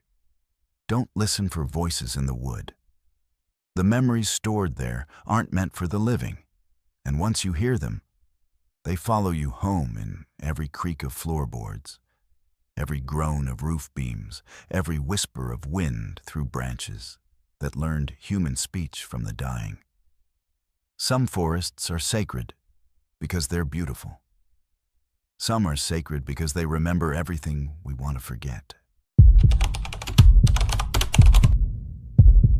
I've been a land surveyor for the California Department of Parks and Recreation for 19 years, which means I've walked through just about every square mile of public land in Northern California, from the Mendocino coast to the Oregon border. My job is straightforward. Document boundaries, map terrain features, verify property lines, update GPS coordinates for trail systems. It's technical work that requires precision and a tolerance for solitude, both of which suit me perfectly. So when I was assigned to survey a remote section of old-growth redwood forest in Humboldt County, an area being considered for expansion of the state park system, I expected the usual. Dense forest, challenging topography, maybe some illegal marijuana grows to report. What I didn't expect was the staircase. It appeared on my third day of surveying, in a canyon so thick with ancient redwoods that the sunlight barely penetrated to the forest floor. I was establishing a benchmark point, hammering in a surveyor's monument, when I looked up and saw it rising into the canopy about 50 yards north of my position. At first, I thought it was a fire tower or some old forestry infrastructure from the logging era. But as I approached, I realized it was something else entirely. The staircase was made of what looked like wood, or something that resembled wood. But the construction was wrong. It spiraled upward in a tight helix, the steps perfectly uniform, each one exactly 7 inches high and 12 inches deep, rising into the redwood canopy with no visible support structure. No central pole, no cables, no engineering that would explain how it maintained structural integrity. It just climbed upward into the trees, defying basic physics. I documented it thoroughly because that's what surveyors do. Photographed it from multiple angles, recorded GPS coordinates, measured the dimensions of the visible steps. The wood wasn't redwood, wasn't Douglas fir, wasn't any species I recognized from 2 decades of working in these forests. The grain pattern was too regular, almost artificial, and when I touched it, the surface felt neither warm nor cold, maintaining perfect ambient temperature regardless of the morning chill. The staircase started at ground level with no foundation, just the first step sitting on the forest floor like it had grown there, and it rose at least 100 feet before disappearing into the canopy, where the giant redwoods created their own ecosystem 400 feet above the ground. There was no visible destination, no platform, no structure at the top. It just climbed into increasingly dense foliage until perspective made it impossible to see where it ended. Professional curiosity won over common sense. I started climbing. The steps were solid under my boots, showing no flex or creak despite having no apparent support structure. As I spiraled upward, the forest floor receded below me and I entered the canopy layer where epiphytic ferns grew on. Every surface in the air tasted different, richer with moisture and decay. At about 60 feet up, roughly where the lowest branches of the mature redwoods began, I noticed the perspective was wrong. When I looked down, the forest floor appeared farther away than 60 feet. When I looked up, the canopy seemed closer than it should be given my elevation. The space between the steps wasn't consistent with normal 3-dimensional geometry. Each rotation of the spiral should have raised me by the height of 7 steps. But I was gaining elevation faster than that, covering vertical distance that didn't match the number of steps I'd climbed. at what my counting suggested was 80 feet. But what my surveyor's eye insisted was closer to 200. I reached a landing. It shouldn't have existed. The GPS unit on my belt showed I was still at ground level, elevation unchanged from where I'd started. My altimeter watch showed I'd climbed negative 40 feet, which was physically impossible. The landing was maybe 8 feet square, constructed from the same unknown wood, and it opened onto the trunk of a redwood that had been hollowed out. Not naturally hollow like some old-growth trees become, but precisely carved. The interior walls smooth and marked with symbols that looked almost like surveyor's marks, but in no system I'd ever learned. Through the hollow trunk I could see forest, but it wasn't the forest I'd been surveying. The trees were wrong. Too close together, too uniform in size, their trunks showing bark patterns that didn't match Sequoia sempervirens. I should have descended immediately and reported the structure to my supervisor. This was clearly some kind of elaborate art installation or illegal construction that needed to be investigated by rangers with law enforcement authority. But I'd spent 19 years documenting terrain, and my training demanded I map the full extent of any structure I encountered. So I stepped through the hollow trunk onto what I thought would be another section of Northern California redwood forest. The ground felt wrong under my boots. Too soft, too yielding, like walking on foam rather than forest duff. The light was wrong too, coming from a sun that was positioned where it shouldn't be for mid-morning in October. And when I turned to look back at the hollow trunk I'd stepped through, it wasn't there. Just more forest, extending in every direction, no landmark, no staircase, no way back. I pulled out my GPS unit and watched the coordinates flicker impossibly fast, cycling through locations that ranged across thousands of miles. Oregon, Washington, British Columbia, Alaska, coordinates that placed me in forests I'd never visited, but that showed the same uniform redwood stands I was currently seeing. My radio picked up chatter in languages that weren't quite English, voices discussing survey work using terminology I didn't recognize, reporting elevation measurements that didn't match Earth's topography. I tried responding, identifying myself, requesting assistance, but no one acknowledged my transmissions. The voices kept discussing their work, mapping terrain that existed somewhere else, somewhere adjacent to where I was standing, but fundamentally separate. I started walking, trying to find any variation in the landscape, any landmark that would help me orient. But the forest was fractal. Every direction I walked showed the same pattern of redwoods at the same spacing, the same understory vegetation, the same diffuse light filtering through a canopy that never quite resolved into individual trees. After an hour of walking, I should have covered at least 2 miles. But when I checked my GPS, the coordinates were still flickering through that same impossible range. Distance wasn't working properly here, or direction, or any of the spatial relationships I'd spent 2 decades learning to measure and document with precision. This was a place where surveying had no meaning because the fundamental laws that made surveying possible didn't apply. That's when I saw the second staircase. It descended this time, spiraling down through the forest floor, the steps disappearing into earth that should have been solid, but somehow accommodated the structure. I had no better options, no other landmarks, no way to navigate in a forest that repeated infinitely in all directions. So I started descending, counting steps out of professional habit, documenting what I was experiencing even though I had no idea how to report it. The descent took longer than the climb. I counted 300 steps, then 500, then stopped counting because the numbers had lost meaning. The temperature didn't change. The light didn't dim.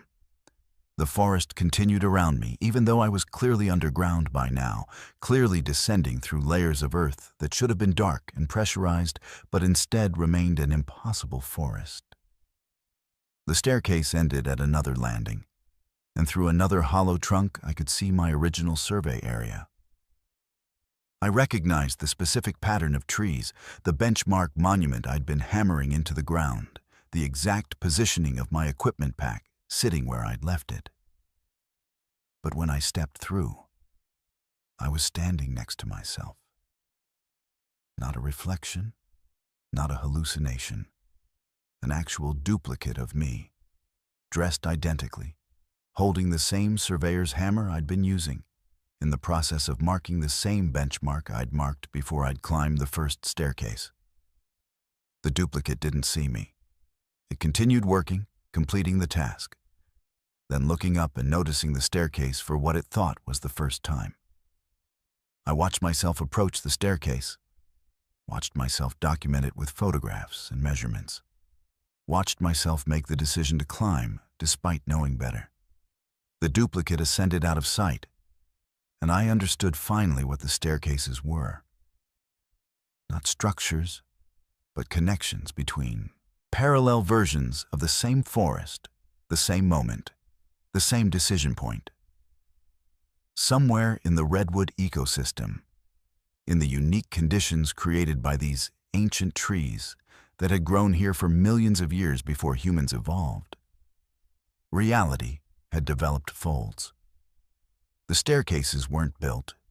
They were revealed, made visible where the folds intersected, allowing passage between variations of the same location that existed simultaneously in overlapping dimensional spaces.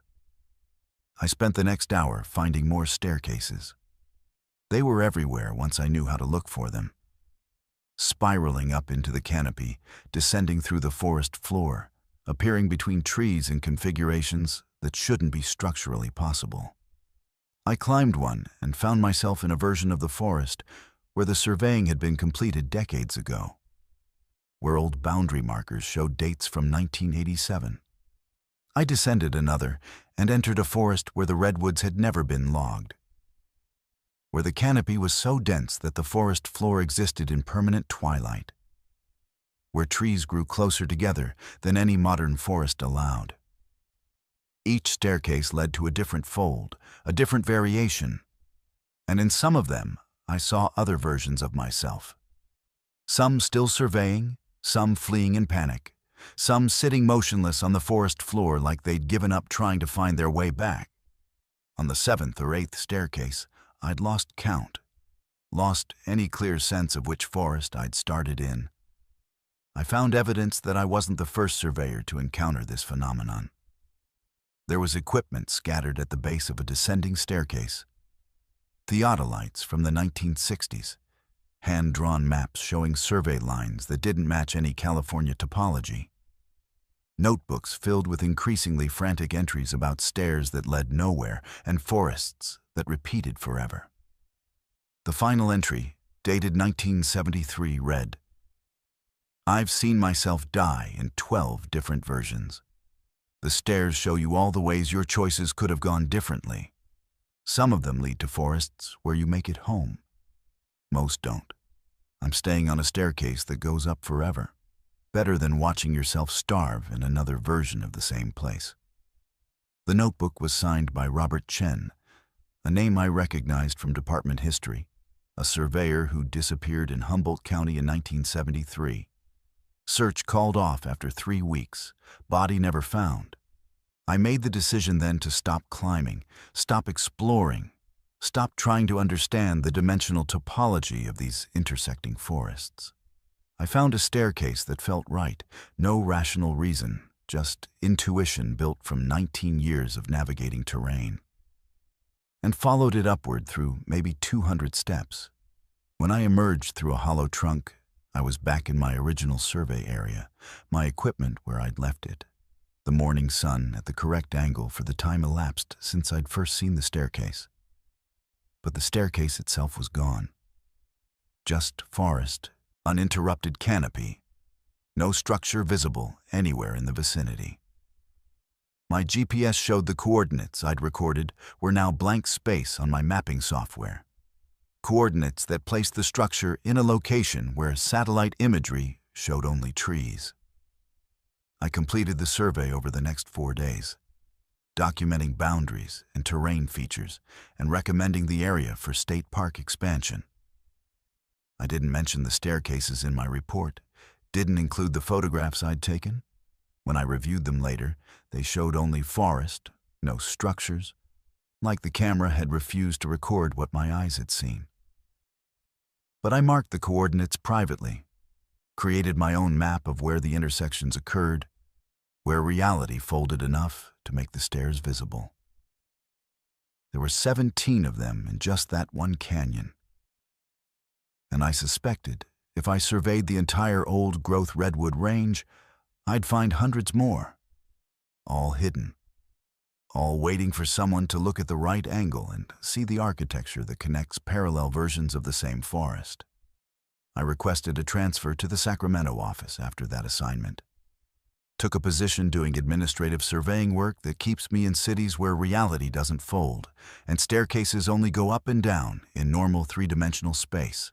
But sometimes I dream about those stairs, about climbing into the canopy and finding versions of my life that diverged at different decision points, about descending into forests where I made different choices and ended up different people. The redwoods have been growing for millions of years, long enough to accumulate dimensional instabilities the way they accumulate moisture from fog. Long enough for reality to develop weak points, where one version of the forest bleeds into another. The staircases are how you navigate between them. And once you've climbed one, once you've seen yourself in multiple variations living parallel lives, you understand that every choice is a staircase, and every staircase leads somewhere you didn't expect. Don't go looking for them in Northern California's old-growth forests. Don't climb stairs that shouldn't exist. And if you see yourself coming down as you're climbing up, don't ask which one of you is real. The answer is both and neither, and the stairs don't care about your existential crisis as long as you keep climbing. My thesis project was simple enough.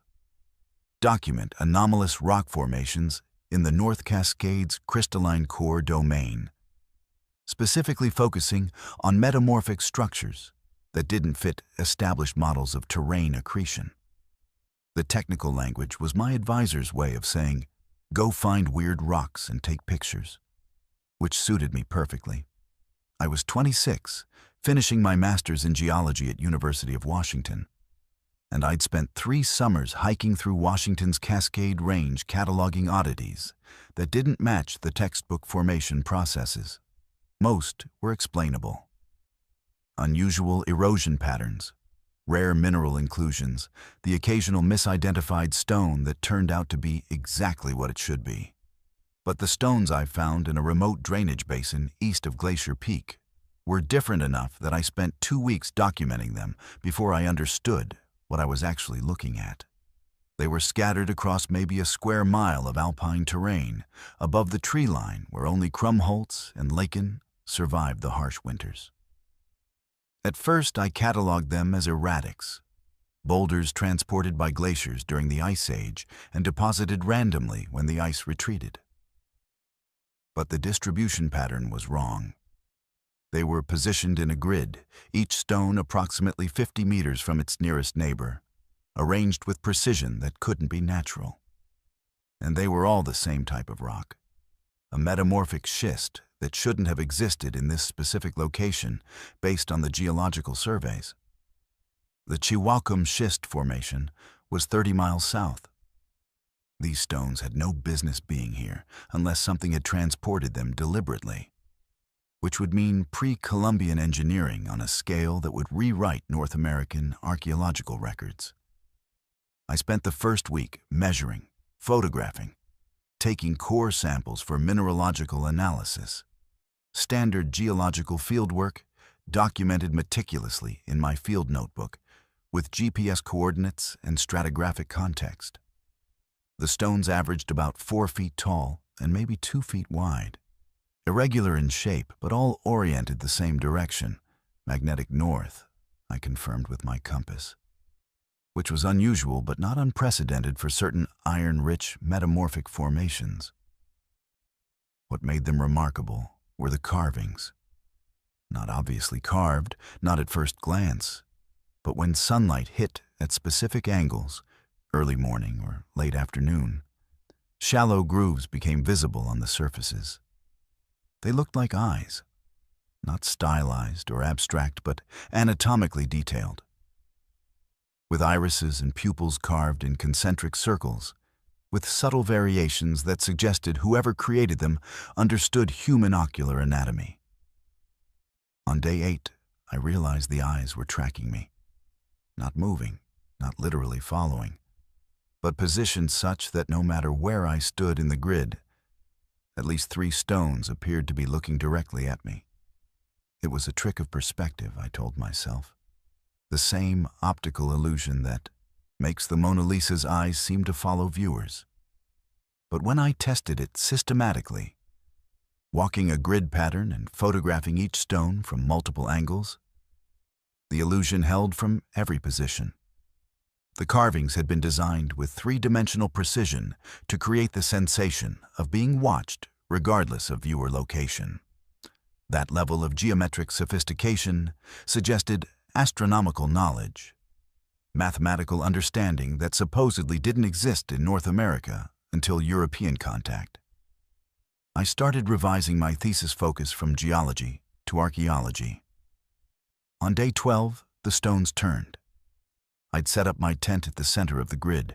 Poor archaeological practice, I knew. But I was a geologist, not an archaeologist. And I needed to document the site from multiple angles over a 24-hour period to understand how the carvings changed with lighting conditions. I woke up at 2 a.m. to photograph the stones under starlight, and every single carved eye had rotated to face my tent. Not literally rotated, they were still stone, still locked in their metamorphic crystal structure. But the pupils had shifted position within the carved irises. Maybe half an inch, maybe less, but enough that the geometric sight lines no longer radiated outward in their careful distribution. Now they converged, all of them, on my specific GPS coordinates. I told myself it was impossible. Stone doesn't move without seismic activity, and I'd had seismometers running since day 1 as part of my baseline geological monitoring. No tremors, no ground movement, nothing that would explain shifting rock formations. I documented everything with photographs, with measurements, with core samples that showed the same metamorphic structure as before. But when I compared my day 1 photos to my day 12 photos using digital overlay techniques, the pupils had definitely moved. Approximately 0.4 inches toward my position.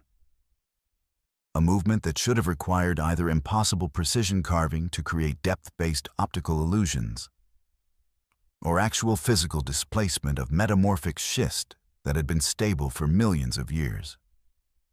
I started excavating on day 13, digging carefully around the base of the nearest stone with the idea that maybe it was mounted on some kind of rotating mechanism, some pre-Columbian engineering that would explain the movement. What I found instead was roots. Not tree roots, we were above the tree line, but something that looked organic, that branched and subdivided like vascular tissue, connecting the stones in an underground network. I collected samples, documented them in my field notebook, and tried to identify the species.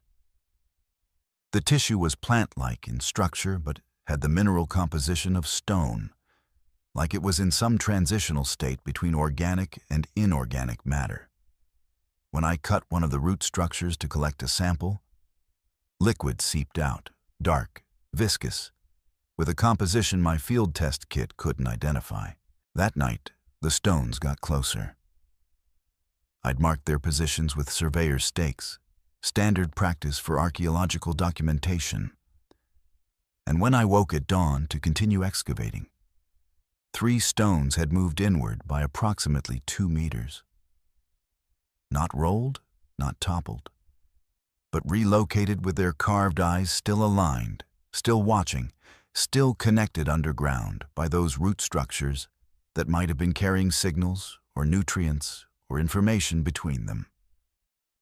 I packed my equipment immediately, prepared to hike back to the trailhead and request backup from my advisor and possibly the USGS and definitely someone with archaeological credentials who could explain what I was documenting. Before I could leave, I found the entrance. It wasn't there on day one. I'd mapped the entire grid, would have noticed a cave opening. But now, at the exact center of the stone circle, the ground had subsided to reveal stairs descending into bedrock that shouldn't have been hollow. The stairs were carved from the same Chihuahua schist as the watching stones, with the same careful precision, descending at a uniform angle with uniform riser height. This was architecture, not geology. This was engineering that required surveying equipment and mathematical knowledge and social organization to coordinate labor. This was evidence of a civilization in the North Cascades that predated anything in the archaeological record. I should have left. Every graduate school safety protocol I'd learned said, "Don't enter uncharted caves alone. Don't deviate from your research plan without advisor approval. Don't risk your life for data when you can come back with proper equipment." But I was 26 and stupid, and looking at a discovery that would make my career. So I descended. The stairs went down maybe 50 feet before opening into a chamber carved from bedrock. The walls showed more carved eyes, hundreds of them, all directed toward the center of the chamber where a larger stone stood. Maybe 12 feet tall, carved with such anatomical detail that I could see corneal striations and the subtle asymmetry of natural iris patterns. And this one was looking at me with pupils that tracked my movement perfectly as I walked the perimeter of the chamber. The chamber was part of something larger. I found tunnels branching off in 4 directions, all aligned to cardinal points, all descending further into the bedrock that, according to geological surveys, should have been solid metamorphic rock from terrain accretion processes millions of years ago. But someone, something, had carved through it, creating spaces that extended far beyond what I could map with my equipment. I followed the north tunnel for maybe 200 feet before I started finding the shells.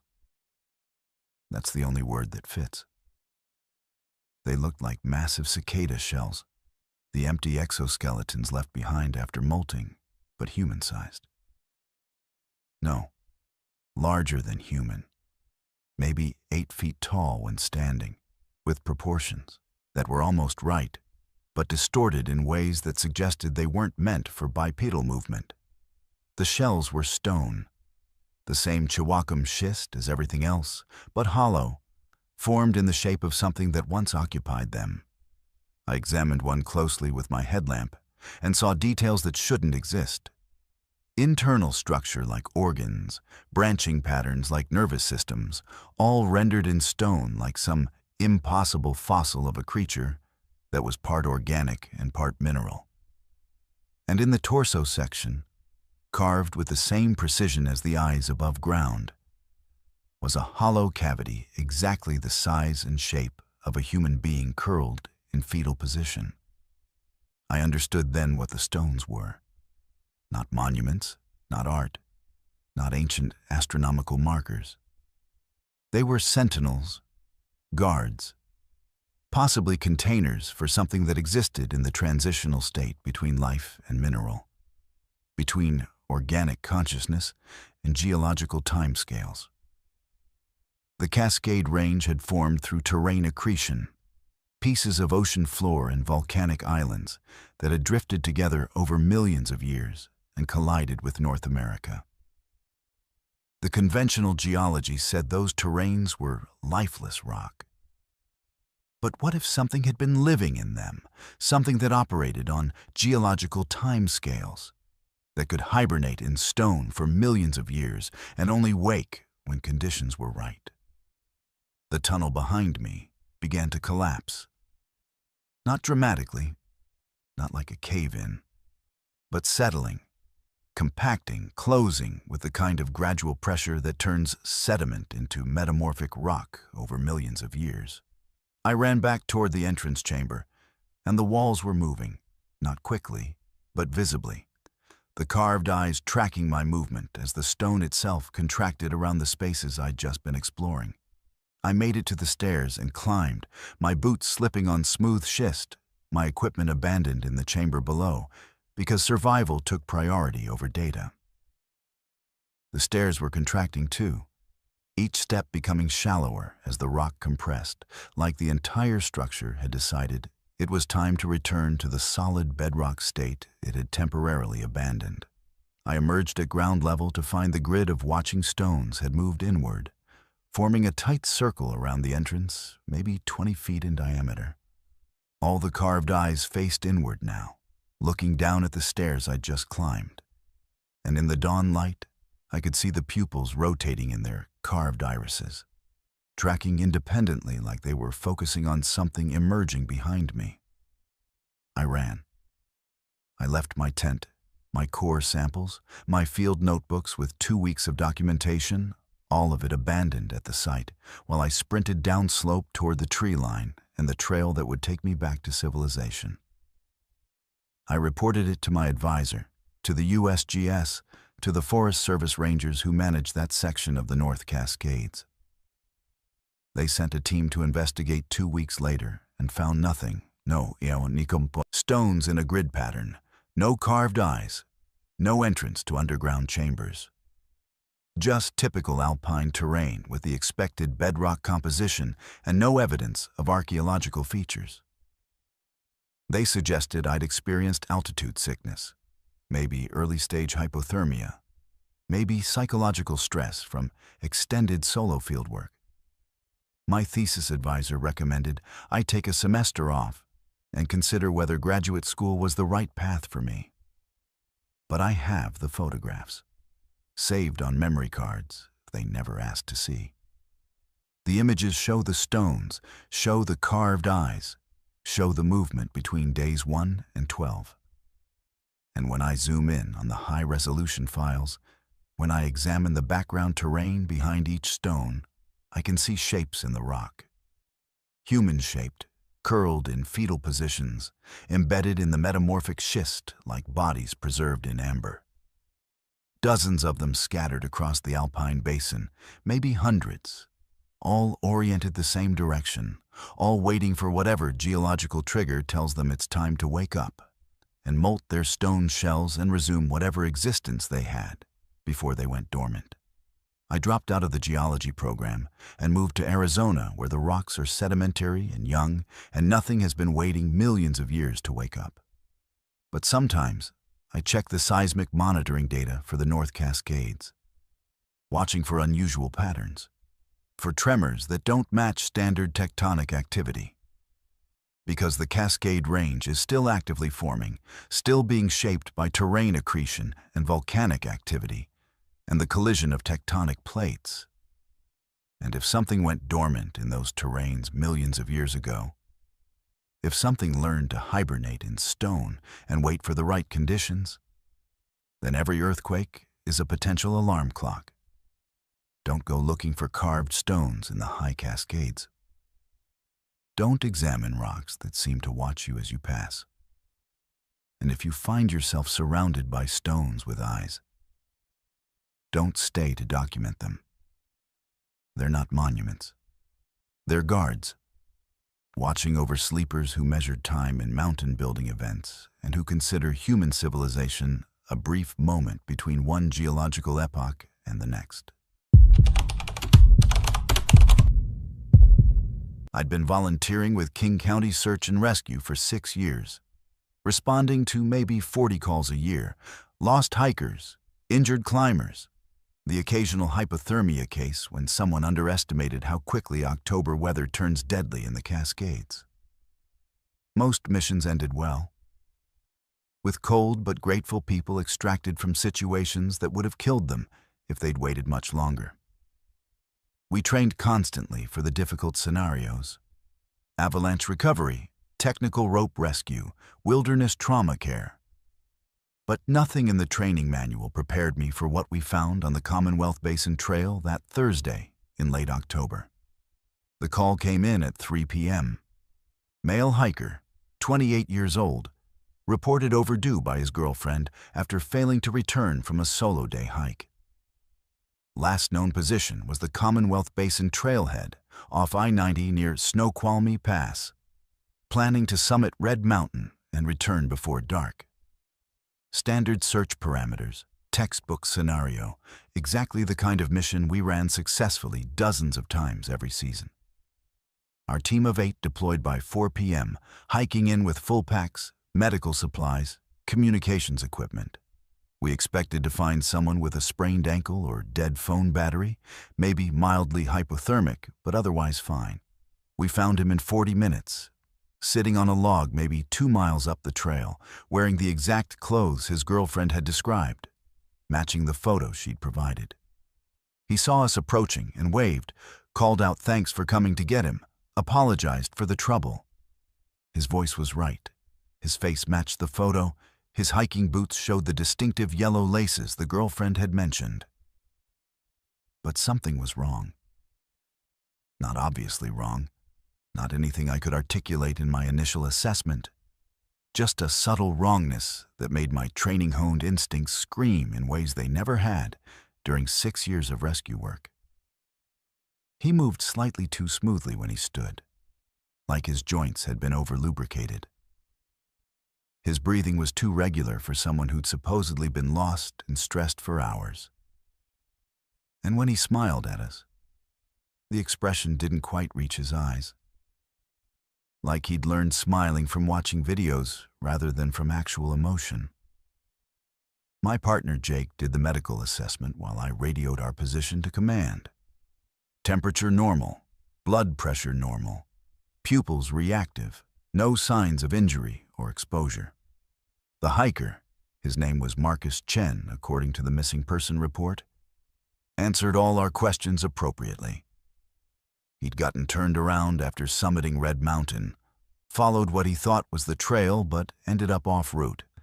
Finally found his way back to the main path about an hour ago. Textbook explanation.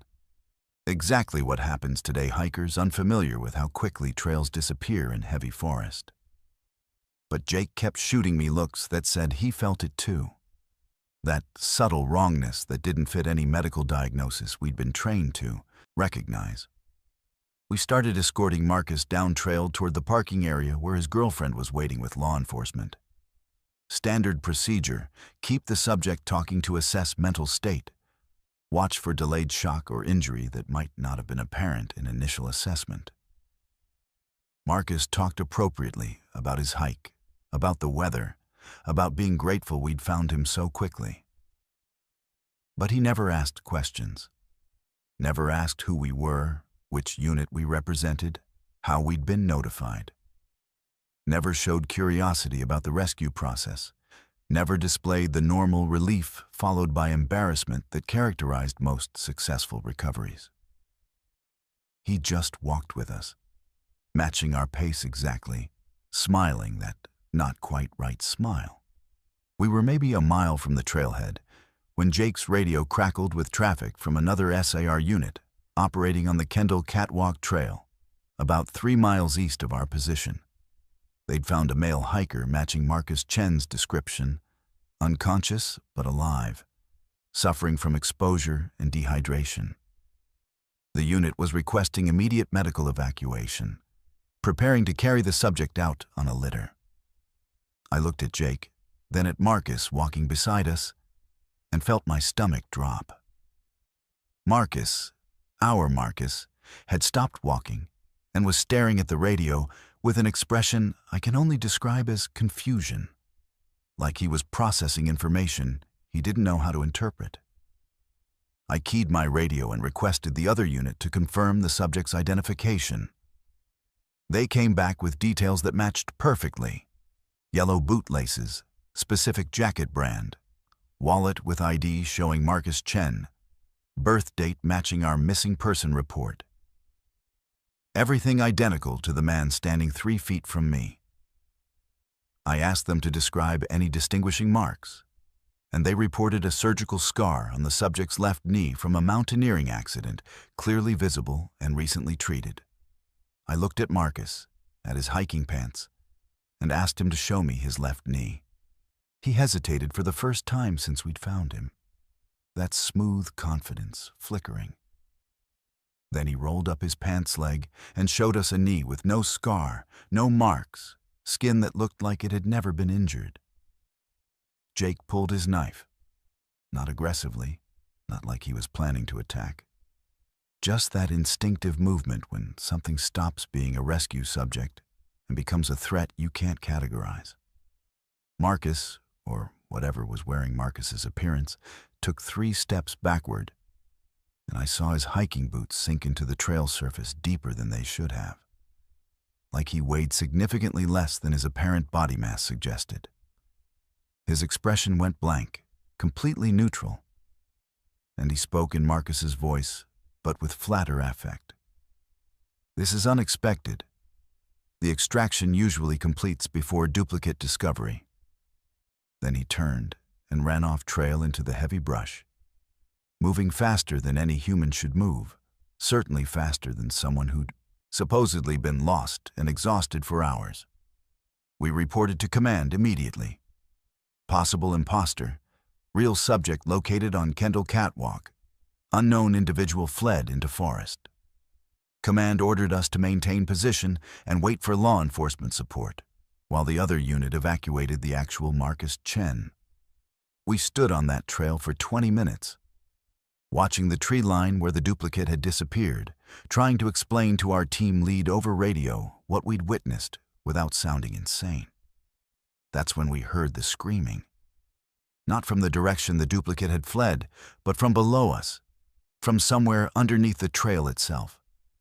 Multiple voices screaming in unison, muffled by earth and rock, but close enough that we could hear distinct words. "Help us. Please. We're still here." It took our faces. Jake and I looked at each other, made the decision that would end both our SAR careers, and went off trail to investigate.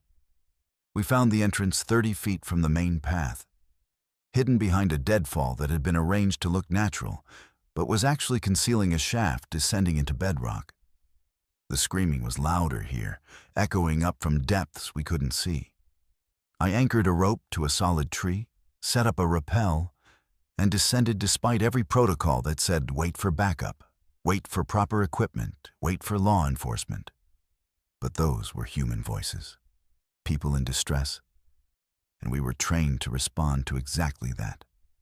The shaft opened into a chamber about 20 feet down, carved from the granite bedrock that forms the Cascade Range. Our headlamps showed a space maybe 40 feet across, with walls that showed tool marks, deliberate excavation. And hanging from the ceiling on some kind of organic webbing were bodies. Not dead bodies. Living people, suspended in a semi-conscious state, their faces slack, their breathing shallow. I counted 7 of them before Jake grabbed my arm and pointed at the floor. There were shells there, human-shaped hollows made from something that looked like papier-mâché but was actually skin. Empty skins, perfectly detailed down to fingerprints and pores, arranged on the chamber floor like discarded clothes. We heard movement from a tunnel leading deeper into the mountain. Multiple footsteps, approaching fast, and when they entered our headlamp beams, we saw more duplicates. Men and women we'd never seen before, moving with that same too-smooth motion, their expressions neutral and focused. They were carrying another shell between them, fresh and wet, still forming. And behind them was Marcus. Our Marcus, the duplicate we'd found on the trail. He looked at us without emotion and said, "You've contaminated the harvest site. The extraction process requires isolation to complete the transfer. Your presence has invalidated this location." We ran. Jake went up the rope first, while I held position, watching the duplicates approach with that unhurried confidence that said they knew we couldn't escape, that the chamber had only one exit and they controlled it. But Jake was fast on rope systems, faster than the duplicates apparently expected, and he pulled me up just as the first one reached for my ankle. We collapsed the deadfall behind us, blocked the shaft entrance with every piece of dead wood we could move, and sprinted back to the main trail while radioing for immediate law enforcement and Forest Service support. Command thought we'd lost our minds. Our team lead ordered us to remain at the trailhead and submit to psychological evaluation. But they sent units anyway, because protocol demands investigation of any underground structure discovery, any report of persons in distress. They found the shaft exactly where we'd described. They found the chamber, found the suspended bodies. 5 hikers reported missing over the past 3 months in the Snoqualmie Pass area, plus 2 more we later identified as long-term missing persons from as far back as 2018. All alive, all recovered, all hospitalized in critical condition with severe dehydration and malnutrition, but no other injuries. They also found 23 shells, empty skin suits arranged in careful rows, including one that DNA testing later confirmed had been worn by something pretending to be Marcus Chen. What they didn't find was any tunnel leading deeper into the mountain. The chamber just ended in solid rock walls, no passages, no exit except the shaft we'd descended. The survivors couldn't explain what happened. Most had no memory of anything after the initial attack, something ambushing them on trail, something that moved too fast to see clearly, and then waking up in the hospital weeks or months later. But 2 of them, the most recent victims, remembered fragments. Being held in the chamber while something wearing their face learned to move like them, speak like them, rehearsing their mannerisms and memories extracted through some process they couldn't describe. One woman, a software engineer from Bellevue who'd gone missing in early September, said the duplicates called it harvesting. They were studying us, learning human behavior by wearing our skins and living our lives for a few days before discarding the shells and returning underground to report what they'd learned to something deeper in the mountain. Something that was collecting information about surface-dwelling humans for purposes she didn't want to speculate about. Jake and I were thanked for the rescue, then quietly removed from active SAR duties pending psychiatric evaluation. The official story reported it as a human trafficking operation, an elaborate kidnapping scheme, though no arrests were ever made and no suspects ever identified. The Forest Service sealed the shaft with concrete, posted the area as closed due to unstable geology, removed it from trail maps. But I check the missing person reports obsessively now, watching for patterns around Snoqualmie Pass, around the Commonwealth, Basin Trailhead, around any location where hikers disappear and then reappear with stories that don't quite fit, with behaviors that are almost right but subtly wrong. Because here's what keeps me awake. We only found 7 bodies in that chamber, but there were 23 shells, which means 16 duplicates completed the harvesting process, walked out of the forest wearing human faces, integrated into human society, and are currently living among us, reporting back to whatever exists in the deeper tunnels about human behavior, human weakness, human infrastructure. Marcus Chen has no memory of anything after the attack. But his girlfriend says he's different now, more careful, more observant, asking questions about things he should already know. She attributes it to trauma, to the psychological impact of whatever he experienced during his missing period. But sometimes she catches him standing perfectly still, staring at nothing, his expression completely neutral. And for just a moment, he doesn't look quite human. Don't hike alone in the Cascades, especially around Snoqualmie Pass where the trails get less traffic and the granite bedrock goes deep. Don't assume you know someone just because they look right and sound right and move mostly right. And if you're ever part of a search and rescue operation that finds its subject too quickly, too easily, sitting calmly on a trail when they should be panicked and exhausted, check for the small details. Check for scars that should be there. Check for the wrongness in how they smile. Because some things in these mountains have learned that the best way to study humanity is to wear us like clothing. And the shells they leave behind are just the ones that didn't fit properly. The successful harvests are walking among us. And you'd never know unless you looked very, very carefully at the small imperfections they haven't quite mastered yet.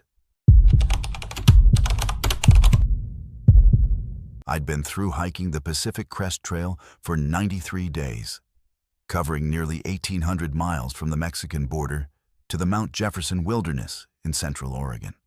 My body had transformed into something efficient and mechanical.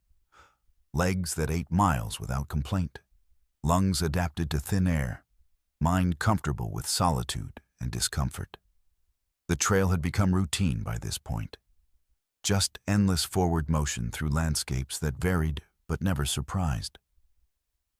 Until I entered the section south of Jefferson Park where the trail started bleeding. It appeared first as moisture on the packed dirt, dark spots that I initially mistook for mud or water seepage. But the consistency was wrong. Thicker, more viscous, with that distinctive iron smell that anyone who's dealt with injuries recognizes immediately as blood. I stopped hiking and crouched to examine it more carefully. Fresh blood, human red, not animal brown, seeping up through the trail surface like it was welling from a wound underneath. I looked around for an injured animal, for any logical source, but saw only typical forest. Douglas fir and mountain hemlock, the understory mix of huckleberry and beargrass that characterized this elevation. Nothing that explained blood on the trail. I kept walking because that's what you do on long-distance hikes. You keep moving forward. You trust that strange things have explanations. You don't let minor oddities derail your momentum. But the blood spots increased in frequency. Every 10 feet, then every 5 feet, then continuously, until I was walking on a trail that wept red from its surface like skin with capillaries too close to the surface. My boots left prints in it, dark tracks that filled slowly with more seepage as I passed. I pulled out my phone to document this, to have evidence for the trail report I'd file later. But the camera showed only normal dirt trail. The viewfinder image didn't match what my eyes were seeing. A technological failure that sent the first real spike of fear through my tired brain. The blood began flowing, not seeping anymore but moving with direction, running downhill where the trail descended, pooling in low spots, creating rivulets that followed the path's contours. I was effectively hiking through a shallow stream of blood, my boots splashing in it, the smell overwhelming and nauseating. I tried stepping off trail into the forest, but the blood was there too, flowing between the trees, soaking into the duff, staining everything it touched. This wasn't coming from the trail surface anymore. It was coming from everywhere. From the ground itself, like the entire forest was hemorrhaging. I checked my GPS to verify my location, planning to exit at the next road crossing and report this to Forest Service rangers who would have equipment to test the substance, to identify the source, to provide rational explanations. But my GPS coordinates were wrong. According to the satellite data, I was 3 miles west of the Pacific Crest Trail, deep in the Mount Jefferson Wilderness backcountry, where no maintained trails existed. I recalibrated, waited for signal acquisition, checked again. Same impossible location.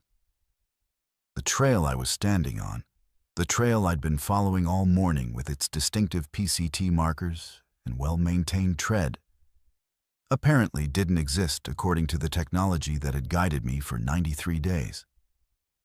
That's when I heard the trees. Not wind through branches, but something that sounded disturbingly like breathing. Deep, labored inhalations followed by shuddering exhales. The sound came from everywhere at once, synchronized across the forest. And with each exhale, the blood flow increased, pulsing with a rhythm that matched the breathing. I approached the nearest Douglas fir and placed my palm against the bark. Warmth, like body heat, and that same rhythmic pulsing underneath. Like heartbeat translated through wood fiber. The tree was alive in ways trees aren't supposed to be alive, with circulatory systems that mimicked animal biology, with warm blood flowing through cambium layers that should contain only sap and water.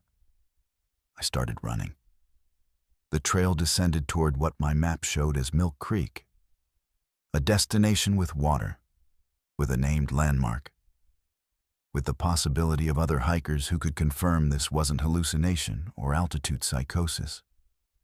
But the blood flow ran contrary to gravity now, flowing uphill, flowing against the physical laws that govern fluids.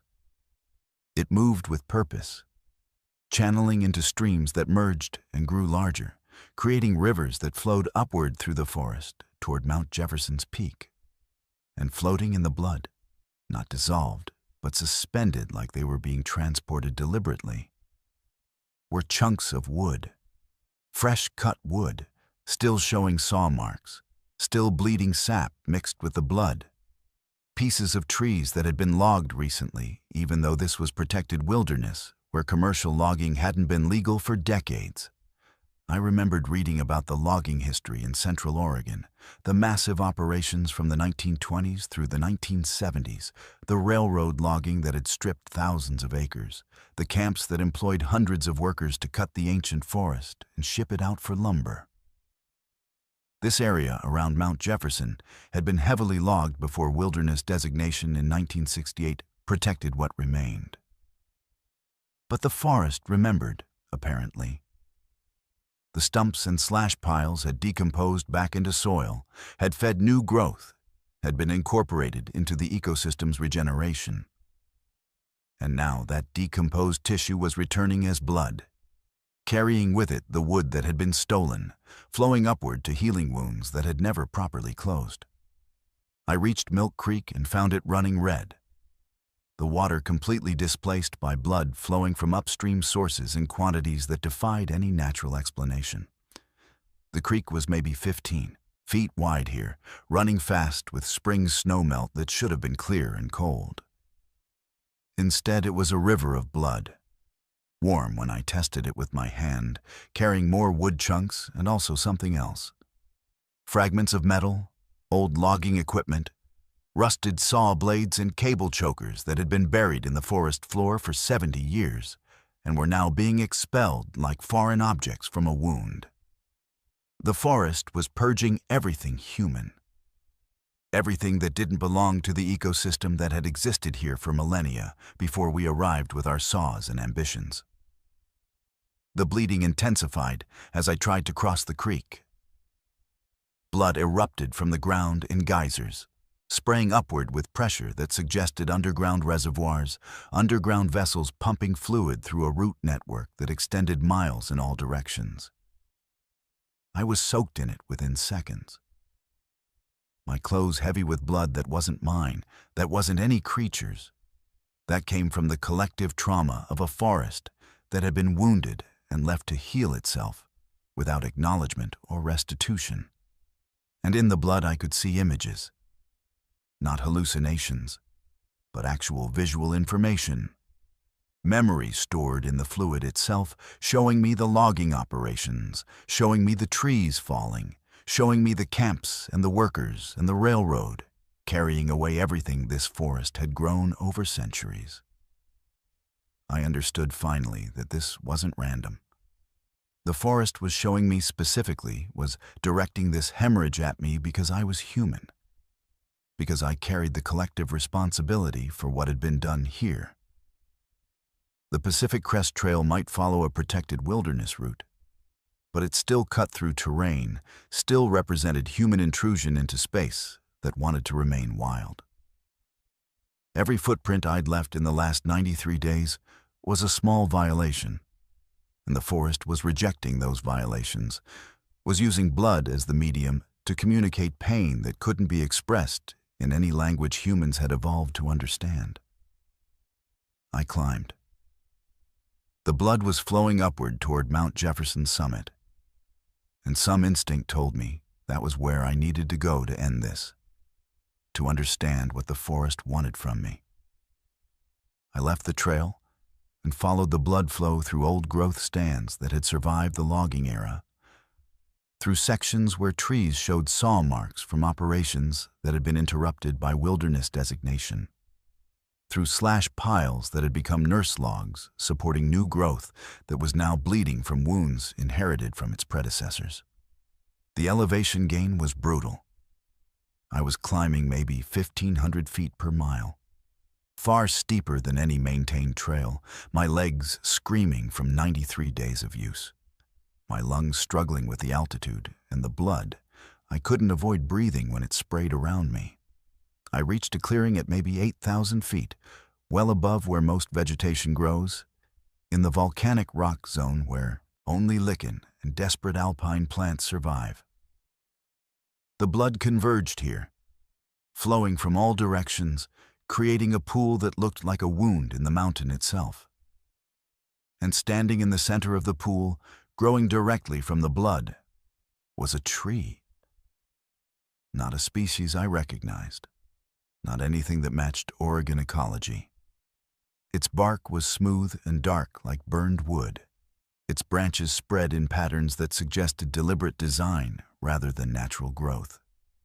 And every surface wept blood continuously, feeding the pool, sustaining the flow that had drawn me here. The tree showed me everything, not through words or sounds, but through direct knowledge transfer, information appearing in my mind, fully formed. The logging operations from the 1920s had cut too deep, had taken trees that were so old they'd become part of the forest's consciousness network. The elder nodes that coordinated communication between the younger growth. Without those elders, the forest had fragmented, had lost the ability to communicate as a unified organism, had spent decades in isolation trauma trying to regrow what had been lost. This blood, this was the reconnection process. The forest using iron-rich sap and decomposed tissue from logged trees to rebuild the circulatory network that had been severed. And it needed sacrifice to complete the healing, needed human blood to mix with the forest blood, needed acknowledgement of the wound through the wounding of those who caused it. I should have run, should have descended as fast as possible back to the official trail, should have reported all of this to authorities who would investigate and find nothing because forests don't bleed, except when they're observed by those the forest chooses to show. But I was 2,700 miles from Mexico, close enough to Canada that quitting now felt impossible. And somewhere beneath the fear was guilt. The kind of species-level guilt that comes from knowing your existence depends on resources taken from systems you don't understand and can never repay. So I did what the forest was asking. I found a sharp piece of volcanic rock and opened a cut on my palm. Let my blood drip into the pool where it mixed with the forest blood and disappeared into whatever circulation system existed beneath the mountain. The bleeding stopped. Not gradually, but instantly. Like a switch being flipped, the flow ceasing midstream and the blood already on the ground, soaking instantly into the soil. The tree in the center of the pool continued weeping from its bark. But the flow was slower now, more sustainable, like it had achieved the pressure equalization it needed to function properly. I felt the forest's attention shift away from me. Felt the focus that had been so intense and terrifying redirect to the larger work of rebuilding its fractured consciousness network. I was dismissed, no longer relevant. My tiny contribution absorbed into the massive project of ecological healing that would continue long after I finished my hike and forgot this ever happened. I made it back to the Pacific Crest Trail by nightfall, my GPS suddenly functional again, the coordinates matching my position perfectly. My hand throbbed where I'd cut it. The wound looked days old already, healing with unnatural speed, the scar tissue dark like wood grain. I hiked another 300 miles to Canada, finished the trail in early October, and told people I'd completed a successful through hike without major incident. But I checked the Mount Jefferson Wilderness reports obsessively now, watching for other hikers who mention blood on the trail, who describe forests that breathe and bleed, and remember everything we've done to them over the past century of industrial resource extraction. Because here's what I understand now that I didn't before. The forests aren't passive. They're not scenic backdrops for our recreation or sustainable resources for our economy. They're organisms operating on timescales we can barely perceive, with communication networks we're only beginning to understand. And they remember the violence we've inflicted with the same permanence that tree rings record drought years and fire scars. The bleeding will continue in forests across the Pacific Northwest where logging wounds still haven't healed, where the elder trees that coordinated consciousness were cut before we understood what we were destroying. And sometimes those forests will call humans to witness the damage, to participate in the healing, to give back tiny fractions of what was taken. Don't ignore blood on the trail if you see it in Oregon's wilderness areas. Don't assume it's animal injury or natural phenomenon. Follow it to its source, offer what it asks for, and understand that you're not just a hiker passing through. You're a member of the species responsible for wounds that bleed across decades, and the forest knows exactly who you are. My podcast, Pacific Ghost Stories, had 47 episodes and maybe 12,000 regular listeners when I decided to do location recording in Oregon's Siosla National Forest. The concept was simple: record in supposedly haunted locations, interview people who'd experienced unexplained phenomena, layer in atmospheric sound from the actual sites to give listeners that authentic, creepy forest ambiance. Production value was everything in the podcast space, and nothing beat genuine field recordings for creating immersion. I'd booked a dispersed camping site deep in the Drift Creek Wilderness area, planned 3 days of recording interviews with locals who'd agreed to share their stories, and packed enough equipment to capture high-quality audio in the notoriously damp coastal forest conditions. This was going to be my breakthrough season. The content that would push me from hobbyist to professional podcaster with actual sponsorship revenue. The first interview went perfectly. I'd connected with a woman named Sarah through a paranormal enthusiasts forum.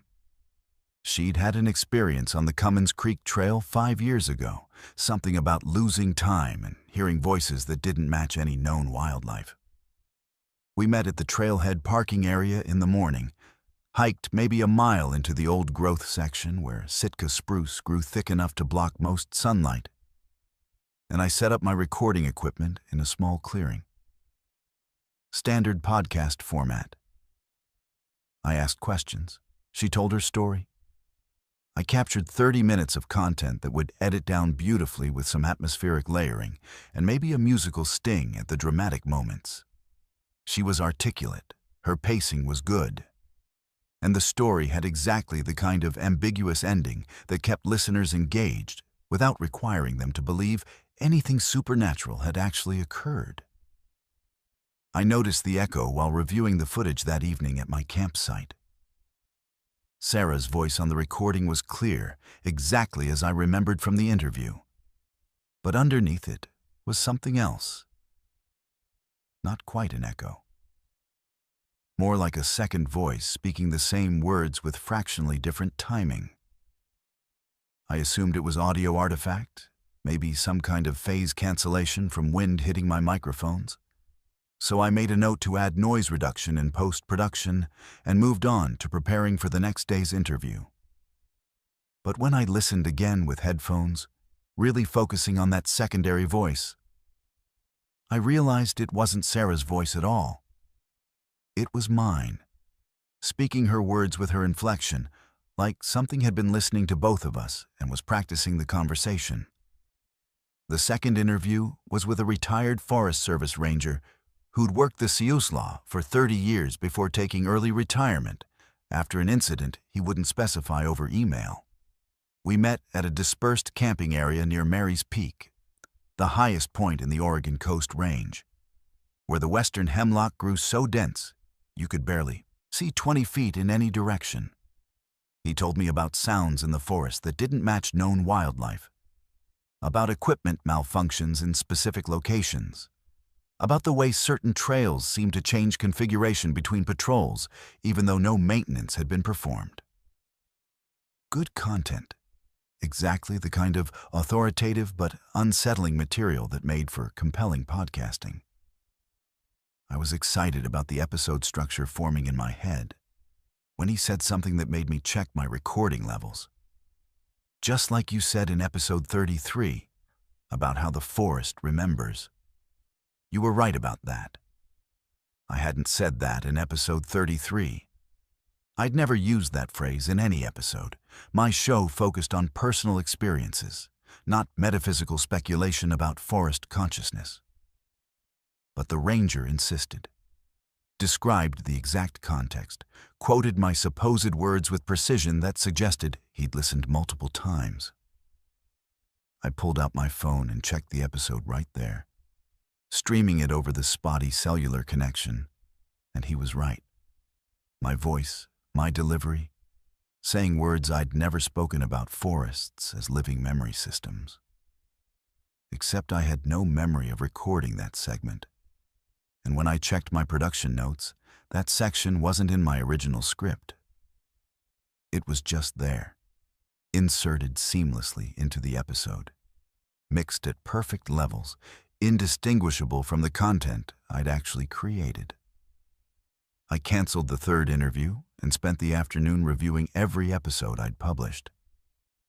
The pattern was impossible to miss once I knew to look for it. Starting around episode 20, maybe 6 months ago, there were segments I didn't remember recording. Nothing dramatic, just small additions. A sentence here, a paragraph there, observations about Pacific Northwest forests, and the things that lived in them. The early insertions were crude, clearly not my voice, even though they tried to match my tone. But they'd gotten better with each episode, more refined, until by episode 40, the inserted content was indistinguishable from my actual recording. Whatever was adding these segments had been learning, practicing, improving its mimicry of human speech patterns by studying my production style. That night at my campsite, I reviewed the Sarah interview recording again with fresh attention. The secondary voice wasn't just practicing her words. It was practicing mine too, the questions I'd asked, the sympathetic noises I'd made while she spoke, the way I said, "Tell me more about that," when I wanted her to elaborate.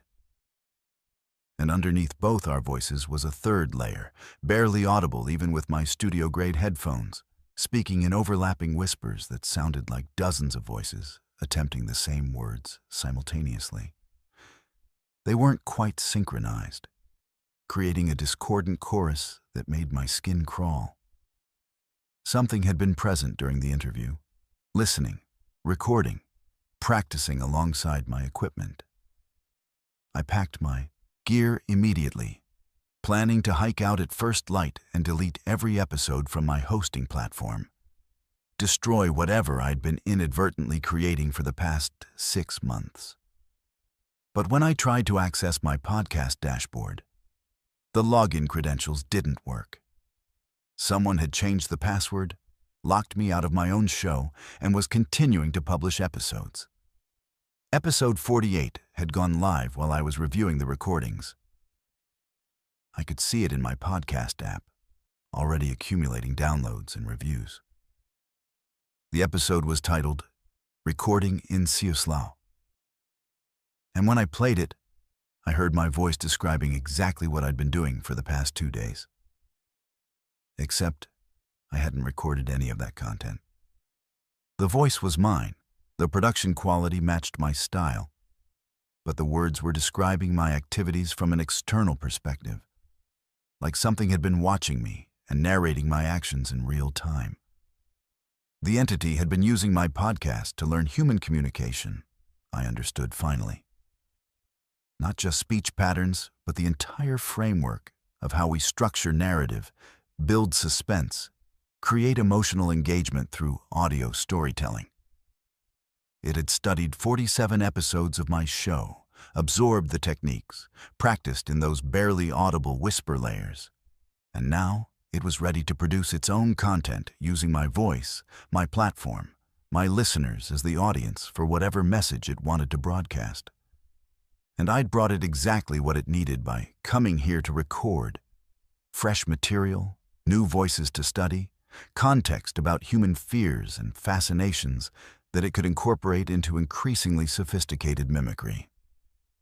I heard movement outside my tent around 2 a.m., footsteps on the forest floor that matched human gait but were too numerous, like dozens of people were circling my campsite in perfect synchronization. Then voices, speaking in unison, using words from my podcast episodes. Welcome to Pacific Ghost Stories, where I explore the unexplained phenomena of the Pacific Northwest. My words, my inflection, my delivery, but spoken by what sounded like 50 voices attempting to match my speech simultaneously.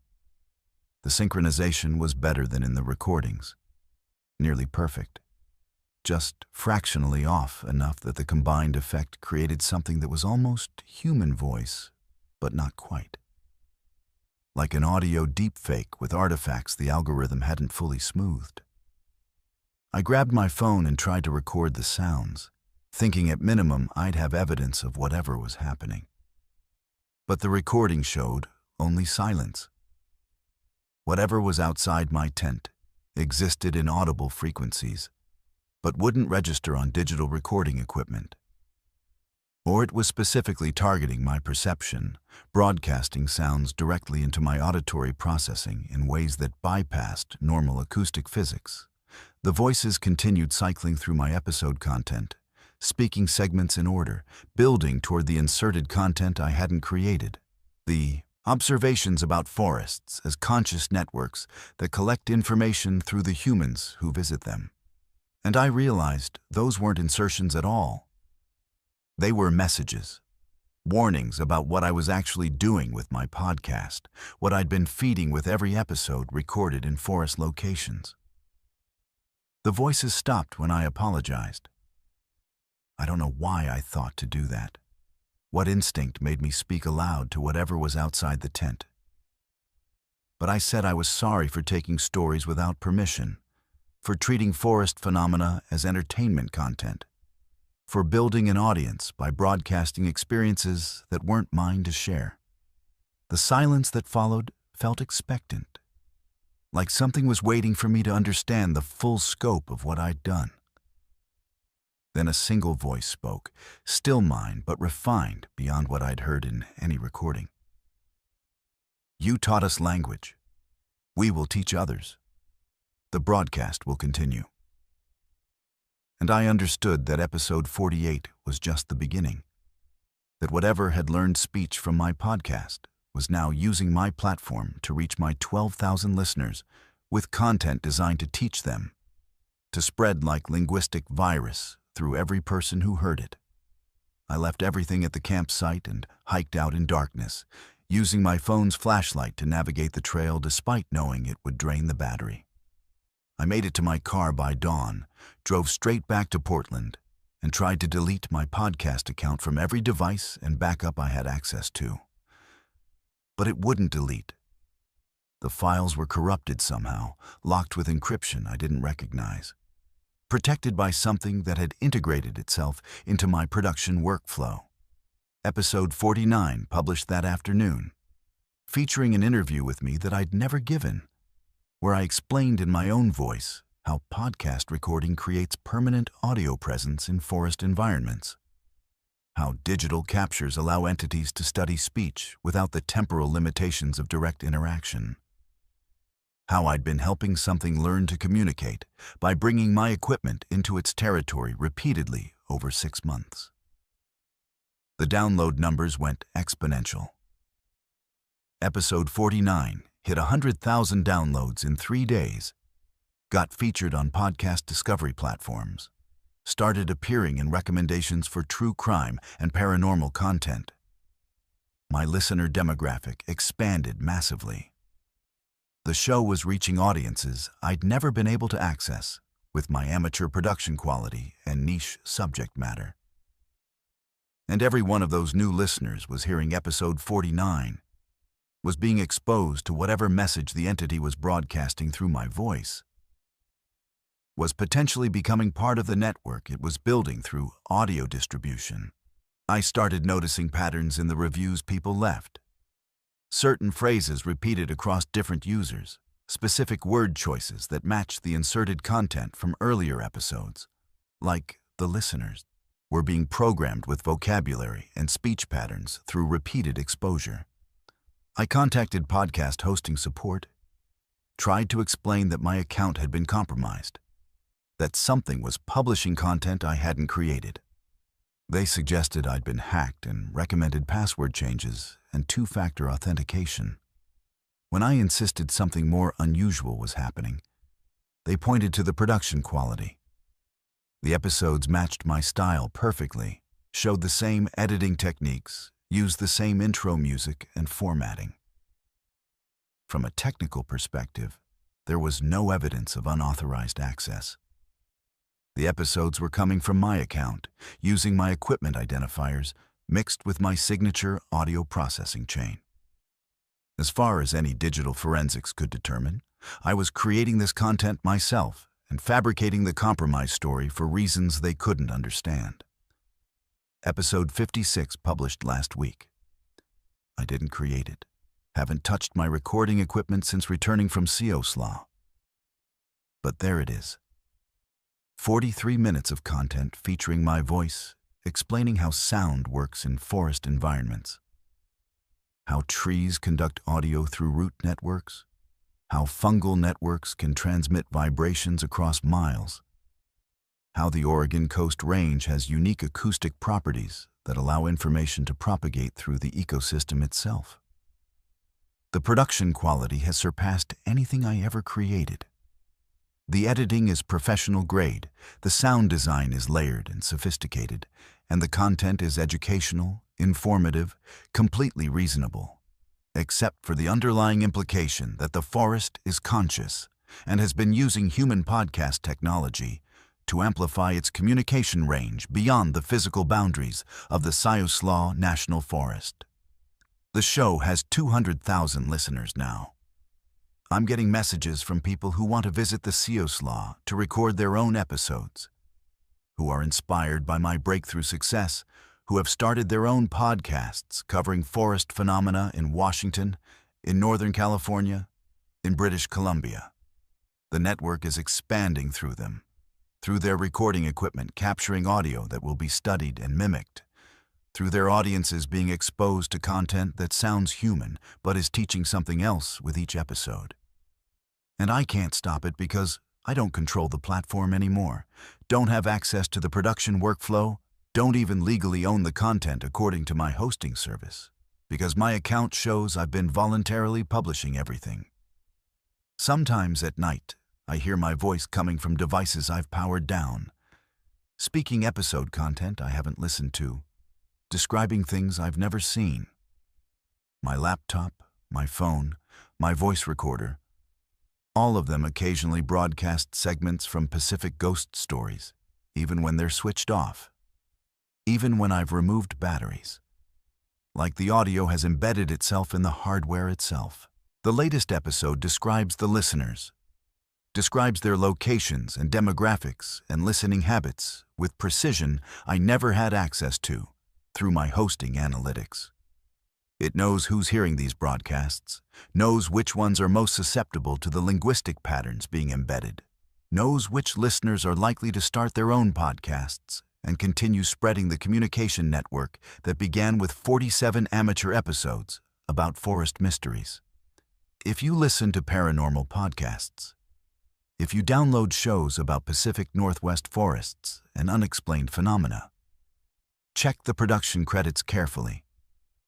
Look for shows that started around 6 months ago with improving production quality, shows where the host's voice sounds subtly off in recent episodes, shows where the content has shifted from storytelling to education about forest consciousness and audio propagation. Don't download episode 48 or anything published after. Don't listen to content recorded in the Siuslaw National Forest or any Oregon Coast Range location. And absolutely don't start your own podcast about forest experiences.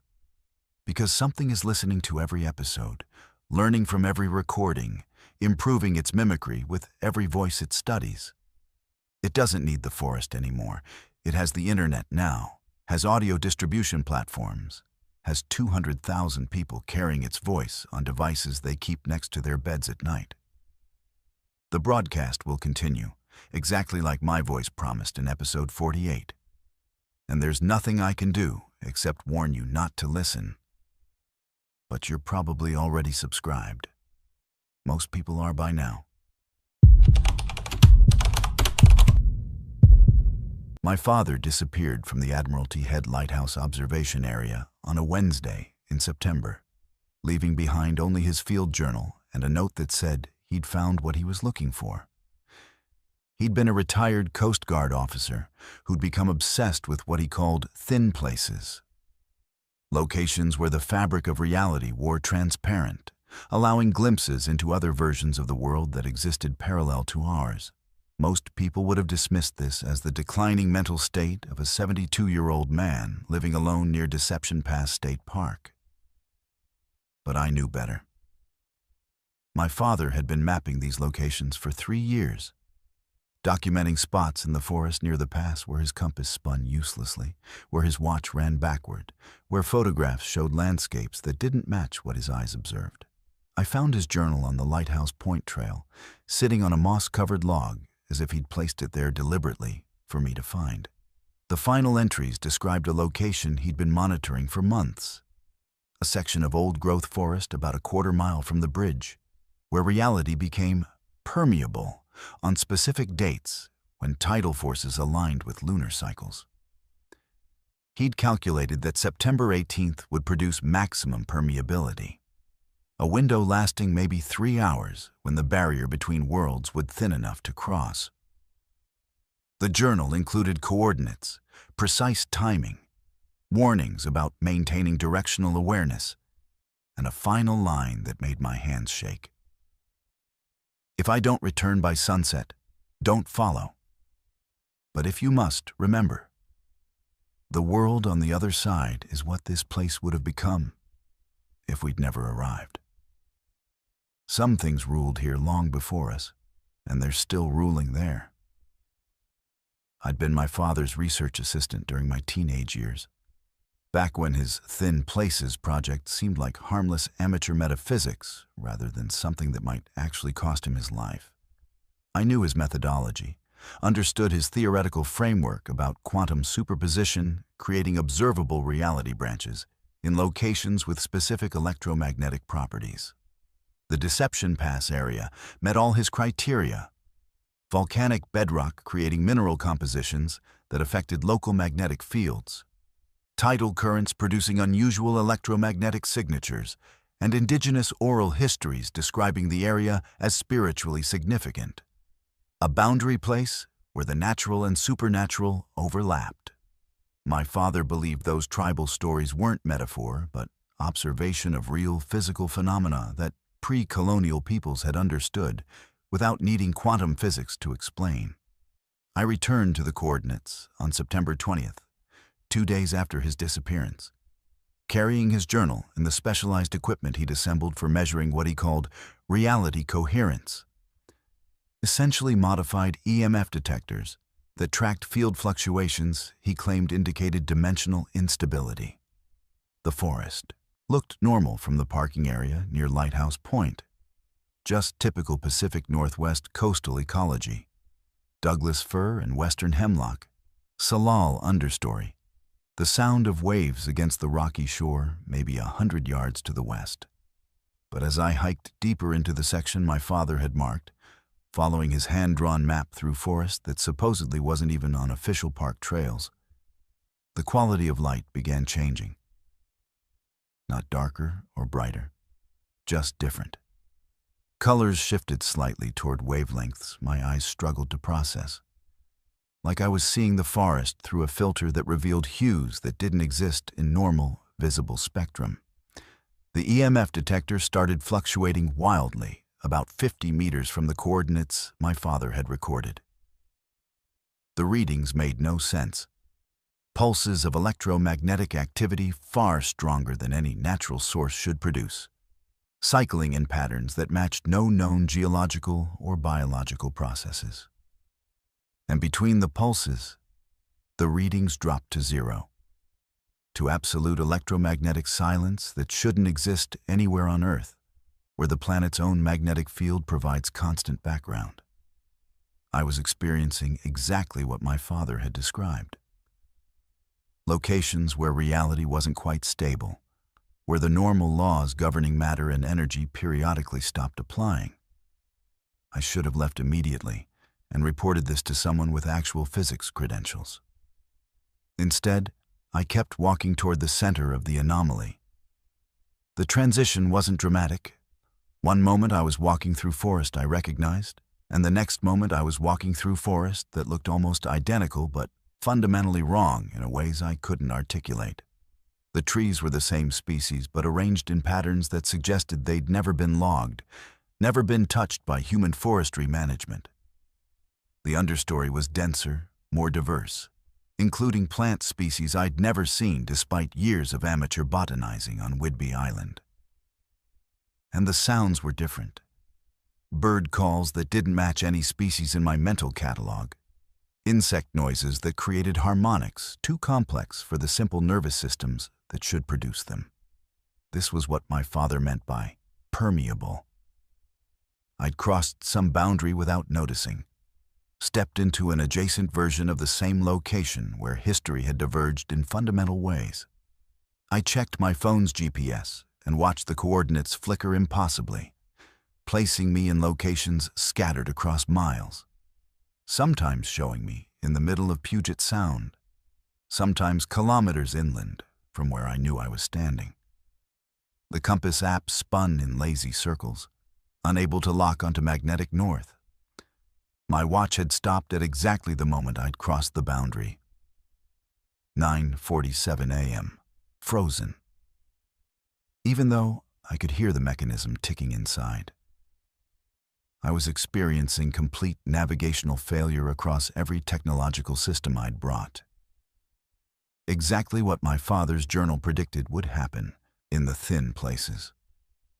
Without my equipment to anchor me to consensus reality, I had only my senses to navigate by, and my senses were reporting a version of Deception Pass that shouldn't exist. I found the first structure maybe 200 meters from where I'd crossed. It wasn't human architecture, at least not human in any cultural tradition I recognized.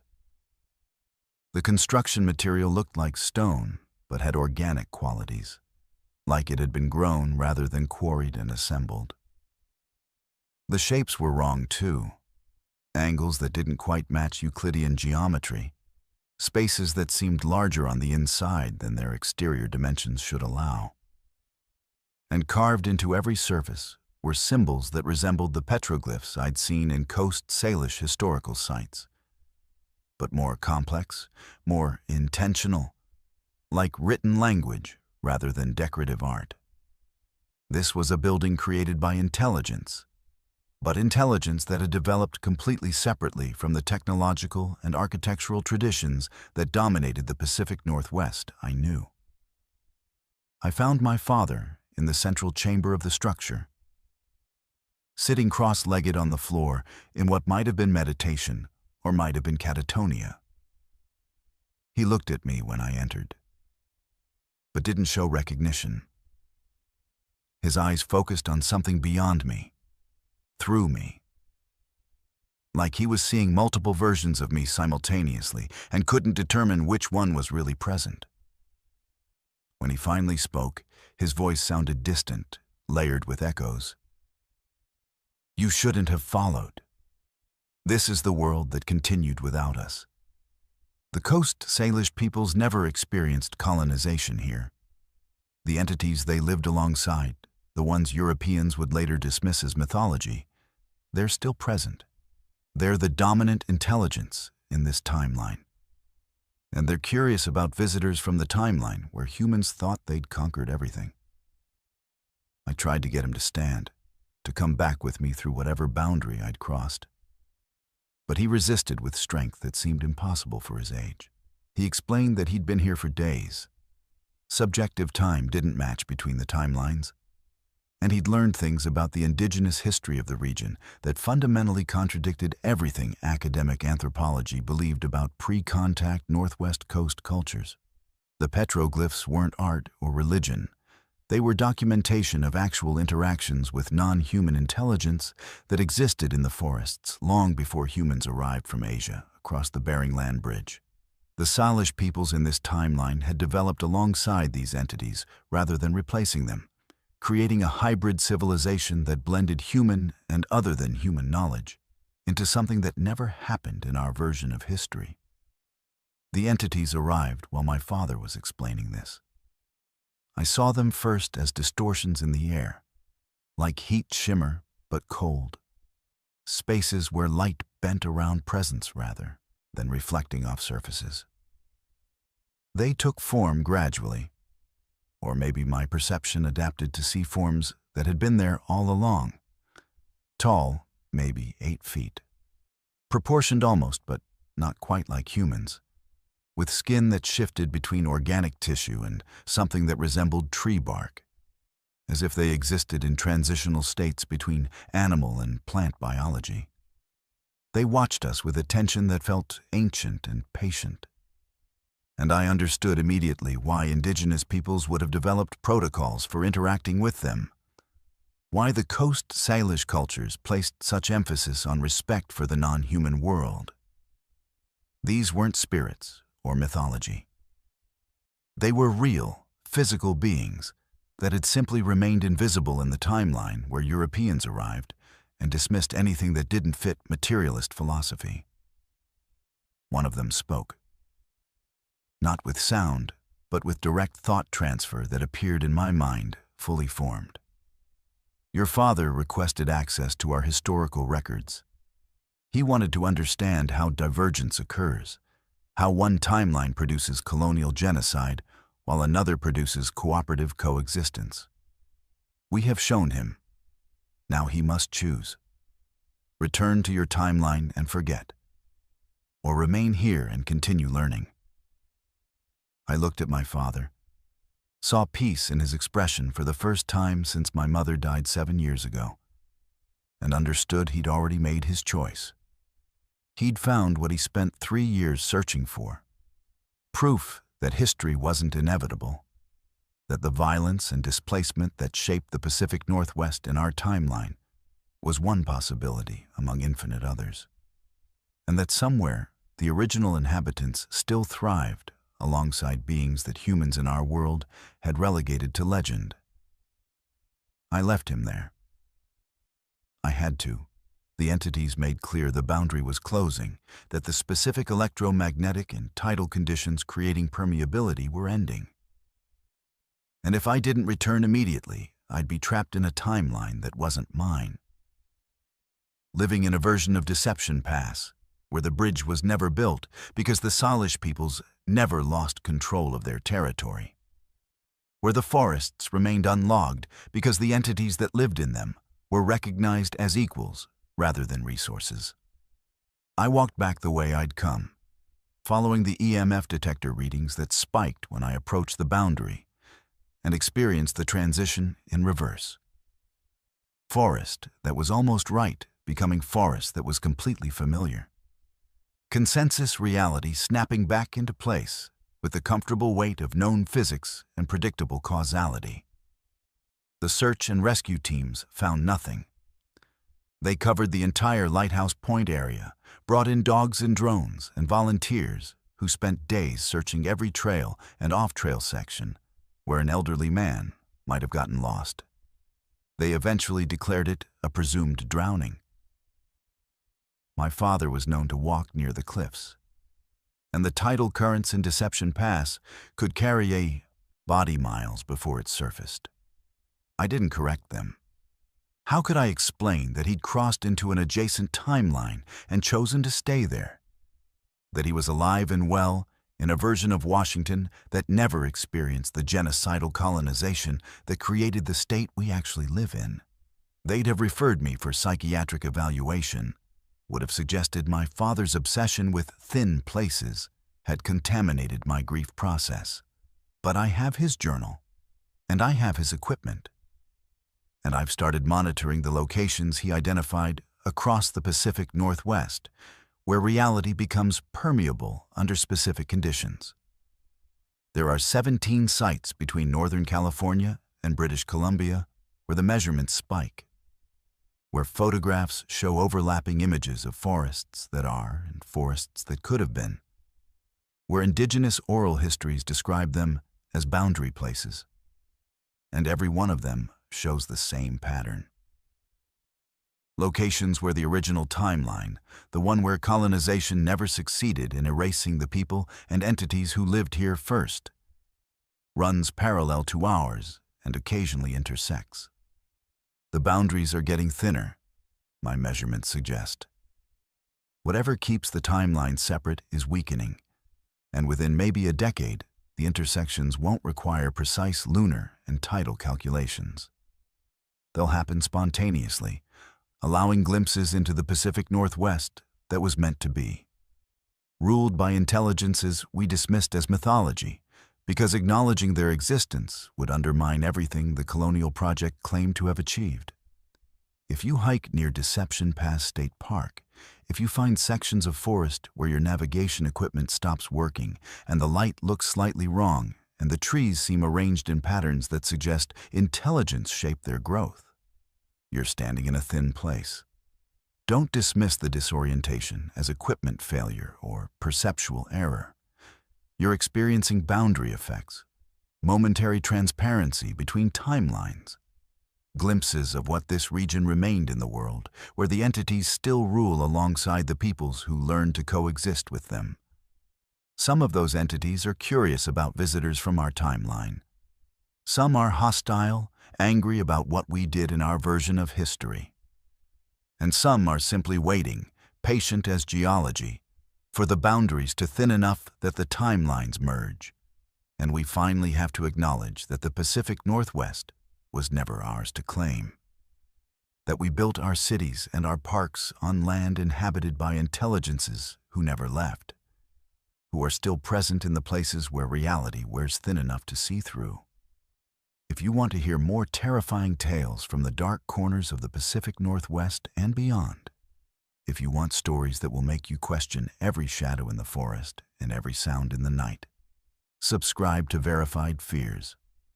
Hit that subscribe button, turn on notifications, and join the community of listeners who know that the most terrifying stories are the ones that might actually be true. This is Verified Fears, because the forests remember everything, and sometimes they want us to remember too.